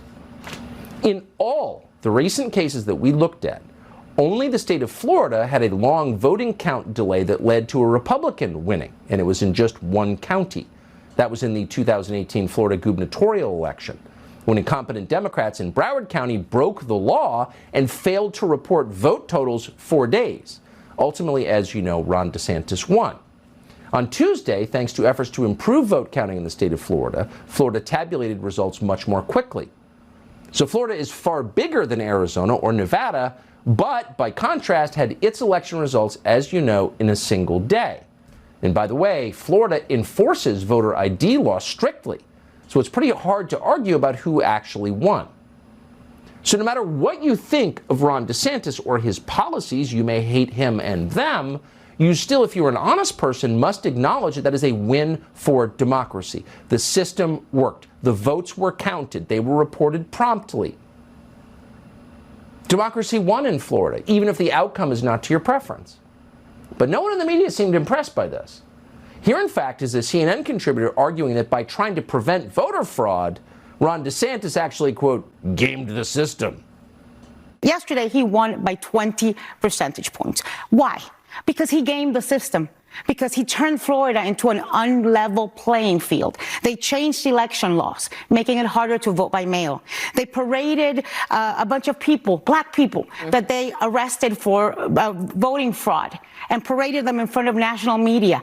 He created an election police. He also was very good in responding to hurricanes and other tragedies. So by fighting election fraud, Ron DeSantis, quote, gamed the system. Well, he certainly did. He gamed their system. And we ought to demand that every state games their system. We ought to demand that every election in America looks like Florida's election. Not in its outcome, but in the way it's conducted. Only registered voters can vote. They must vote in their own names. They can only vote once, and you get to know the results. You, the citizen who own and run this country, within hours. Anything less than that is an actual attack on democracy. Adam Laxalt is living through this right now. He's running for Senate from the state of Nevada. As we told you earlier, he joins us from there now. Adam Laxalt, thank you so much for coming on. What is the state of your race tonight? Well, we feel really, really strongly about where this race is heading. We've been in the lead, obviously, since election night. That lead has shrunk over the last few days, but she does not have the amount of votes left to be able to catch us. She'd have to win by over 63%. And it's important to note, since most of the national media is not covering this, the Las Vegas mail ballots that are being reported include Election Day drop-off mail. That mail is absolutely not going to break like, traditional mail through the USPS. Those are Election Day voters. And just to give you an example, in Washoe County, we had more Republicans drop off Election Day ballots than Democrats. And so, again, as we put out the math for the world, she has to win by over 63% of all of this. And we think that these Election Day ballots, could break even. We could stand to lose them by 15, 20 points, and we would still hold. And so we feel like we're in a great, great position, and just super proud of my team, and a lot of hard work, incredibly tough race. But we're going to win this thing, hopefully, and be an important race for the country and my great state. Well, we certainly agree with all of that. But we should know by now, it's been 2 days, and Clark County, Nevada, where most of our viewers have been, since it's one of the country's biggest tourist destinations, is one of the most technologically advanced places in the world. You built a replica of the Eiffel Tower in your county. Everything is automated in Clark County, Nevada. So I'm honestly confused as to why they can't give us the results of an election within a few hours. I absolutely believe we need to get rid of ballot harvesting and drop boxes and universal mail-out balloting. There's no reason. First, we don't even have voter ID. We need voter ID. We need Election Day counting, as everyone keeps pointing out. If Florida can do it with 21 million people, with 3 million people in Nevada, we should know the results of the election. And here's what people's missing is the human toll. Never mind the democracy piece, which is obviously the most important. You have campaigns and staffs that are now just continuing for 20 hours. When is the campaign over? When do you get to tell your supporters, thank you for everything you did, we've won? When do you get your family to actually breathe that it's over? This system is very, very flawed. And by the way, everyone knows it. I think Republicans and Democrats think this is just an astonishing process. And I don't think in Clark County we did so much to make sure this was a secure election. We have lawyers everywhere. We had election observers. We feel confident that the votes, the registrar announced today There are just over 50,000 more mail votes, and total 70,000 tops. So we know the universe, and we feel comfortable with the universe, but nonetheless, we need to change the system. Yeah, I mean, it's like a Roman siege. They're trying to wait you out. But we'll be following you. Adam Laxalt, I appreciate you coming on tonight. Good luck. Thanks so much. Got a Fox News alert for you. Hurricane Nicole, another hurricane, made another landfall in the eastern part of Florida today. It caused at least 2 deaths, sadly. Hundreds of thousands of Floridians lost power. There are some pretty amazing videos of what the storm did. Will Nunley is a multimedia journalist with Fox Weather. He joins us to walk through what we're seeing tonight. Will, what is this? Good to see you, by the way. Yeah, Tucker, I'll tell you what, weather-wise, Florida just can't seem to catch a break this year. And this time, it was a powerful Category 1 Hurricane Nicole, another historic storm. I want to start you before dawn. Daytona Beach, as this thing was really starting to churn offshore, it brought plenty of sea foam all over the docks there and the boardwalks and the beach. Really an eerie sight of things to come. And as we started to get some daylight, we saw the beach erosion. We had some drone video coming in that was showing incredible sights of buildings collapsing into the water. We have numerous buildings, about 12 in all, if not more, that are being deemed unsafe at this hour. We're talking big condo buildings here that have to be inspected to make sure that they are still sound structurally. And while all of this was happening, these incredible impacts in Daytona, we had flooding here in the Carolinas. In Charleston, where I am today, police had to race around, putting up barricades to keep people from driving through feet of floodwater. Some people ignoring those barricades, trying to challenge it anyway, quickly learning that they were no match for that floodwater. Meanwhile, the story of Nicole is not over. Tucker, we're going to continue to track the movements around the clock for you right now over on Fox Weather. Tucker. Will Nunley, Fox Weather, thanks for joining us tonight. So there's nothing scarier to the people currently running our country than freedom of speech. That would mean that their opponents get to talk and explain what they're doing wrong. They can't have that or they'll lose power. So a free and open Twitter is the greatest possible threat to the Democratic Party. Joe Biden knows that, so he set out to destroy his former ally, Elon Musk, in a pretty obvious way, too. We've got that for you next. Plus, one of the bright spots in the midterm elections is we can finally say goodbye to Beto O'Rourke and amateur pornographer Stacey Abrams. We're going to do that straight ahead.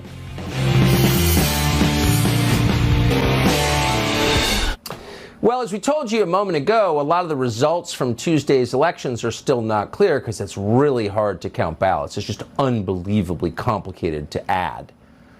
But we do know a couple of things for certain, and we're going to celebrate them. Beto O'Rourke and Stacey Abrams have lost once again, running sum total between the two of them statewide several hundred times. Recently, they wasted over $100 million of Democratic voter money. So the question is, where did that money go? Well, some went to TikTok videos like these. Oh man, the young people are going to go wild for that. Oh, but in the end, they didn't. Not a lot of people voted for Stacey Abrams, but on Star Trek, Stacey Abrams remains very popular. In fact, she was elected. The one office she legitimately holds is on Star Trek, where she is the president of United Earth. So great. For years, the entire media entertainment industrial complex has been commanding us through loudspeakers as one. You must love Stacey Abrams. No. Say the voters. Democracy lives. Back on real Earth, Stacey Abrams' political career is done. And as we told you, so is Beto O'Rourke. So we want to say a final farewell to both of them. We thought, what can we possibly say about them that matches this moment? And then we tuned to MSNBC and realized they'd already done it. Here is their tribute to Stacey Abrams, for real. And so sometimes you do not get to reap the immediate benefits for yourself of the work that you do. And I think that that is a story that black women all across this country know all too well. But people better stand up and give Stacey Abrams her flowers. That's right. That's By the way, Moses. Thank you. Moses, he led the Jews to the promised land, but he didn't get there himself. He didn't get there himself, but God took care of Moses. Yes, Keep reading he the did. Bible. God said, I will bury Moses. Y'all leave Moses alone and let Joshua keep going. And Stacey will get her due. God will reward Stacey. And the shaved head lady nods her shaved head. Yeah, that's right. You better give her your due. And that's a threat, by the way. Because you know what? She's Moses. She's Moses. Well, pardon us. There she is, leading you into the promised land. On Star Trek, anyway. Goodbye, Stacey Abrams. So the single greatest threat to the political and social hegemony that the left has in the United States, of course, is free speech. If you can say what you really think, they can't hold power. Words are the biggest threat to them. Not guns, words. So of course they can't let Elon Musk take over Twitter, not because he's a right-winger, he's not, but because he wants to let you speak. You have no power but your voice, and he wants to give it back to you. They can't allow that. So they're doing everything they can to destroy Elon Musk as a person before he can give you free speech.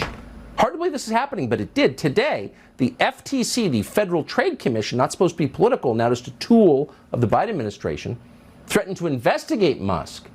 Joe Biden, for his part, just suggests that Elon Musk might be a threat to national security. Mr. President, do you think Elon Musk is a threat to U.S. national security? And should the U.S., and with the tools you have, investigate his joint acquisition of Twitter with foreign governments, which include the Saudis?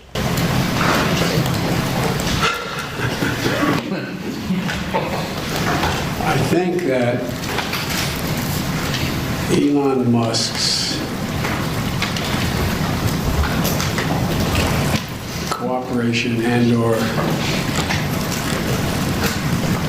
technical relationships with other countries is worthy of being looked at. You'll notice that in that brief moment of lucid thought, he giggled because he's thinking to himself, is Elon Musk a threat because of his relationship with foreign countries? Wait, I pressured the Ukrainian government to do business with my son and helped him with his business deals with China. And now we're going after Elon Musk. Okay.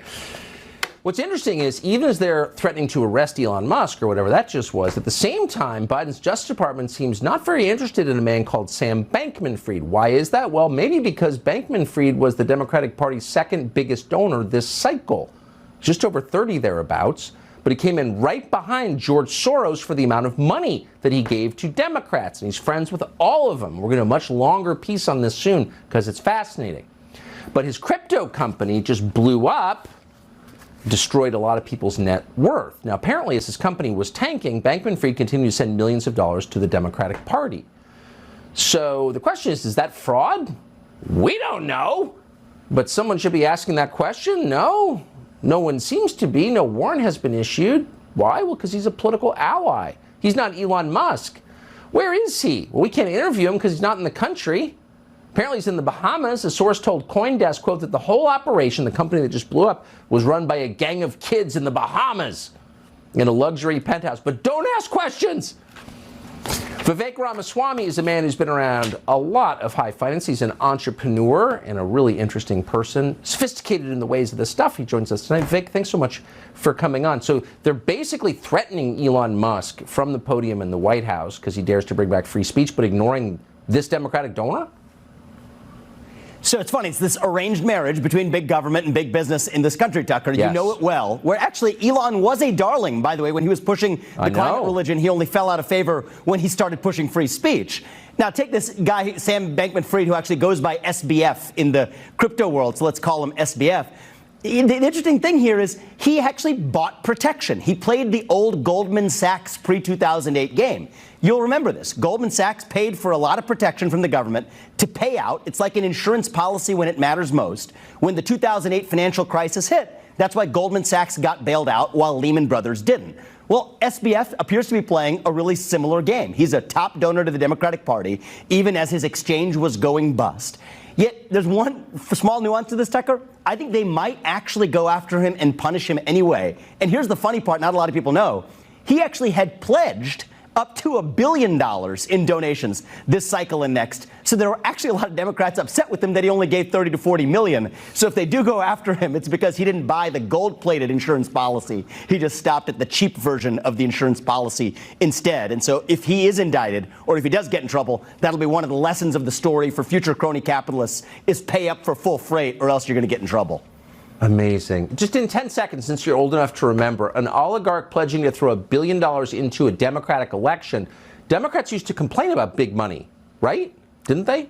That's exactly right. What happened to the Citizens United, corporations are not people old left, the party that used to be skeptical of the expansion of corporate power, that said corporations shouldn't act like people, now are the ones who want those corporations and corporatocratic autocrats to act more like people. That's a bit of an irony. It's an about-face over the last 10 years. But what they realized is, you know what? It's not an arranged marriage where we have to love our partner. It's more just like mutual prostitution, and it works as long as each side gets something out of the trade. Birth the illegitimate child of the woke industrial complex. That's where you get to where we are. Oh, Vivek, they must really hate you because you can explain it so very well. And I appreciate your doing it here. Thank you. Thank you. Well, we're continuing to monitor the election results in Arizona, the election from 2 days ago. We're supposed to get a new tally tonight. Of course, we'll bring it to you as soon as we do. Plus, the thug in the muscle tee who runs Ukraine, the democracy guy, he's claiming that the U.S. Congress, in other words, you, in the middle of a recession, owe him an indefinite supply of cash forever. Do you? Do you own that? Details next. This is a Fox News alert. Arizona election officials continue to claim update vote totals any minute. They're obviously not embarrassed by how long this is taking tonight. They should be ashamed. Tonight, the supervisor of Maricopa County's Board of Supervisors calls it all completely normal. We've already had over 1.1 million votes counted and recorded here in Maricopa County in the 2022 general election. We have about 400 to 410,000 more to be counted. So, why is it taking the amount of time it's taking? A lot of people are talking about this. Well, first of all, it's very standard. This is how things work in Arizona. Where's the groveling? Where's the I'm sorry? I can't believe I screwed up your democracy, which we all pretend to care so much about. We can't even count the votes on time, despite the fact our county has a $4.5 billion annual budget, but we can't count votes? Why don't you apologize? Let's start there. They never will, ever. But if we get a bunch of new voting data tonight, we'll bring it to you immediately. But we are, in the absence of that, wondering what exactly is the state of the races there, the governor's race, the Senate race. Constantine Curard is a political consultant, a fairly well-known one in the state of Arizona, a Republican. He joins us tonight to assess. Thank you very much for joining us. Where do you think these two races are as of right now? Yeah, we were watching the Kari Lake race for governor and the Masters race for Senate. They're in different shapes. I mean, Kari Lake is in a very strong position right now. She's down by probably 17,000 votes. We're talking about 650 to 680,000 votes left statewide. So she could win, 51.5, 48.5 and be governor. Blake is behind by about 95 to 100,000 votes. So he needs to win by about 16 points in terms of what's left. But about 380,000 of these ballots are election day drop-offs, and Masters won election day by 68 to 30. I mean, he won by 38 points on election day. So the Republicans are very optimistic about Lake and still pretty optimistic about Masters' chances. You just heard, and I know you live in the state and work in politics, but to the extent you can tell us, you just heard the guy in charge of ballot counting say this is all totally normal. Doesn't seem normal. Do you think it's normal? Problem is, it might be normal for here. It's just not supposed to be normal. But these are the same people who said that 2020 was the most perfect election that's ever been run in any county. So the credibility is definitely wrong. It's not supposed to take this long. It's doing a lot of damage just to people's kind of their belief in the system and whether it's working or not. And you get antsy and suspicious, and voters get nervous when it's taking this long to do something that they see all the other states doing much faster. Yeah. I mean, if this were happening in Guinea-Bissau, I can promise you the U.S. State Department would say this election is questionable. They would. But it's not Guinea-Bissau, it's Arizona. Constantine, I appreciate your coming on tonight. Thank you so much. You bet. So, assuming there is a Republican-controlled Congress, it looks like there will be, it will be tested, and its first and maybe biggest test is Ukraine funding. So we are in a recession in the United States. It's getting worse. Everyone who follows this expects us to get much worse. In a recession, the core problem is you don't have enough money. But the president of Ukraine is now going on television demanding an infinite supply of money from the United States forever.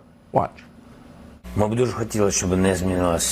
would really like for the support, especially the amount of support, to stay the same, and to have this joint support from the US society and above all US taxpayers, because at the end of the day, this is not the money of the government, but the money of the people. It's completely outrageous. We have no idea where the money's going. No idea.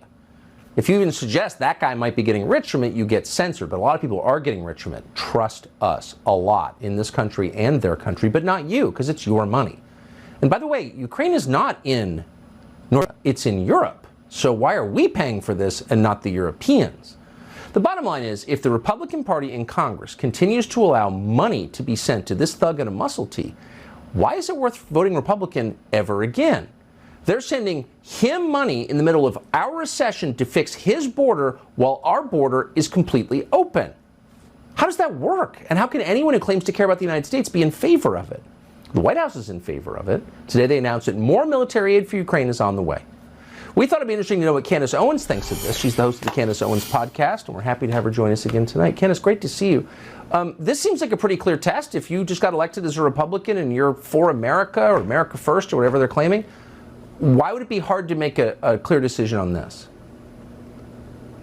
I don't know, because their interests are not aligned with the American people and they don't care what happens to the American people. Let me just say this. It really does pay to have a backbone, Tucker. I think early on when you and I were prodding this narrative about Ukraine, any person that had any questions didn't just immediately throw up a Ukrainian flag in their bio, was instantly called a Russian puppet, right? Asking some very simple questions that everybody should ask. Isn't it suspicious that we were just told that we needed to leave the Afghan war, very sloppily, by the way? We announced that on August 31st, 2021. And then the very next day, on September 1st, America said that we were joining an effort, we were locking arms with the EU to join an effort to help Ukraine join NATO. We left one money laundering operation in which we gave $50 billion of American payers' hard-earned money, and we jumped right into the next one. And how much have we given Ukraine so far? $50 billion. Not enough for this welfare queen. He wants to keep it coming, and that's what he is. President Zelensky is America's welfare queen. And if you want to know where all this money is going, I spent a couple of weeks in Europe. People are saying that Ukrainian officials are buying property in Switzerland. Again, these are questions that we should be investigating, and if Republicans do take back the House and the Senate, we need to seriously start to make sure that we know where every single one of these dollars is going. We have all these amazing IRS officials. Remember, we're expanding the IRS, right? Well, why don't they start looking into the money that we're sending overseas? That's if a single Ukrainian official has bought property in Switzerland at the same time that we're sending them tens of billions of dollars. Well, how is that not the greatest scandal of the moment? I don't understand. I really don't. It is 100% true. They've left, they have a bunch of Russian officials have left their properties empty in Switzerland, and Ukrainian officials are showing up in Lamborghinis and purchasing those properties. That is 100% factual, and I'm telling you guys that today. And of course, they're going to ignore it and call it a conspiracy, as they always do. COVID was a conspiracy until we were proven right. BLM, it was all a conspiracy until we were proven right. And the Ukraine stuff is all a conspiracy. Give it a couple of weeks, and the conspiracy theory will be proven true. Amazing. Candace Owens, I appreciate your coming on tonight. As always, thank you. Thank you so much. So doctors across the country are performing gruesome surgeries on the genitals of children and calling it gender-affirming care. Now, one teenager who underwent these surgeries is suing her doctor. She joins us next.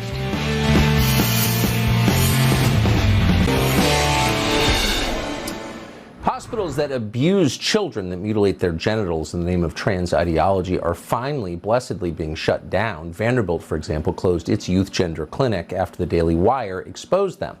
In Tavistock, in Great Britain, the government closed a gender reassignment clinic after they got sued by thousands of parents. So litigation stops mutilation, and these kinds of closures are about to become more common. Our friend Harmeet Dillon is now representing a young woman called Chloe Cole, a biological woman who was told she could become a man surgically. Now, Harmeet and Cole are suing the doctors who did this to her. Harmeet Dillon is the chairwoman of the Republican National Lawyers Association, and she's joined by Chloe Cole. Thank you both so much for coming on. Chloe, first to you, tell us why you're suing.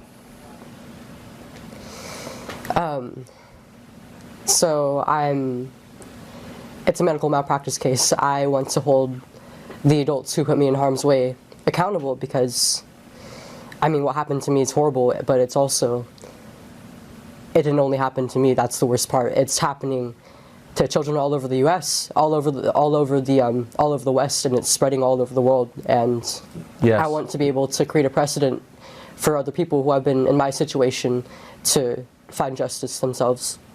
How old were you when you were told by a doctor that you could become a different sex? I was 12. You were 12 years old. And did you, I mean, I assume at 12 you believe what a doctor tells you. And my parents trusted them as well. They, my parents, they started referring, I was 12 years old when I first expressed to them that I had distress with my gender, with being female, and that I wanted to transition to male. And they were concerned, and they wanted what was best for me, but they weren't really sure what to do with me, so they sought professional help. And from then on, I was basically affirmed in my gender identity without any questioning from any medical professionals, and they pushed transitioning as the way to treat gender dysphoria. It's so upsetting, it's hard even to ask you questions, but I'll ask you one more. They committed surgery on you. Yes. When I was 15 years old, I had a double mastectomy. They removed both of my breasts, and I will never have them back. I will, as an adult, I never will be able to breastfeed whatever children I will have. I don't even know if, because I was put on puberty blockers and testosterone at only 13 years old, I don't know if I'll even be able to conceive a child naturally. How do you feel about that now? Because I made an adult decision as a child. It's unbelievable this could happen in America. How old are you now, and how do you feel about what they did to you?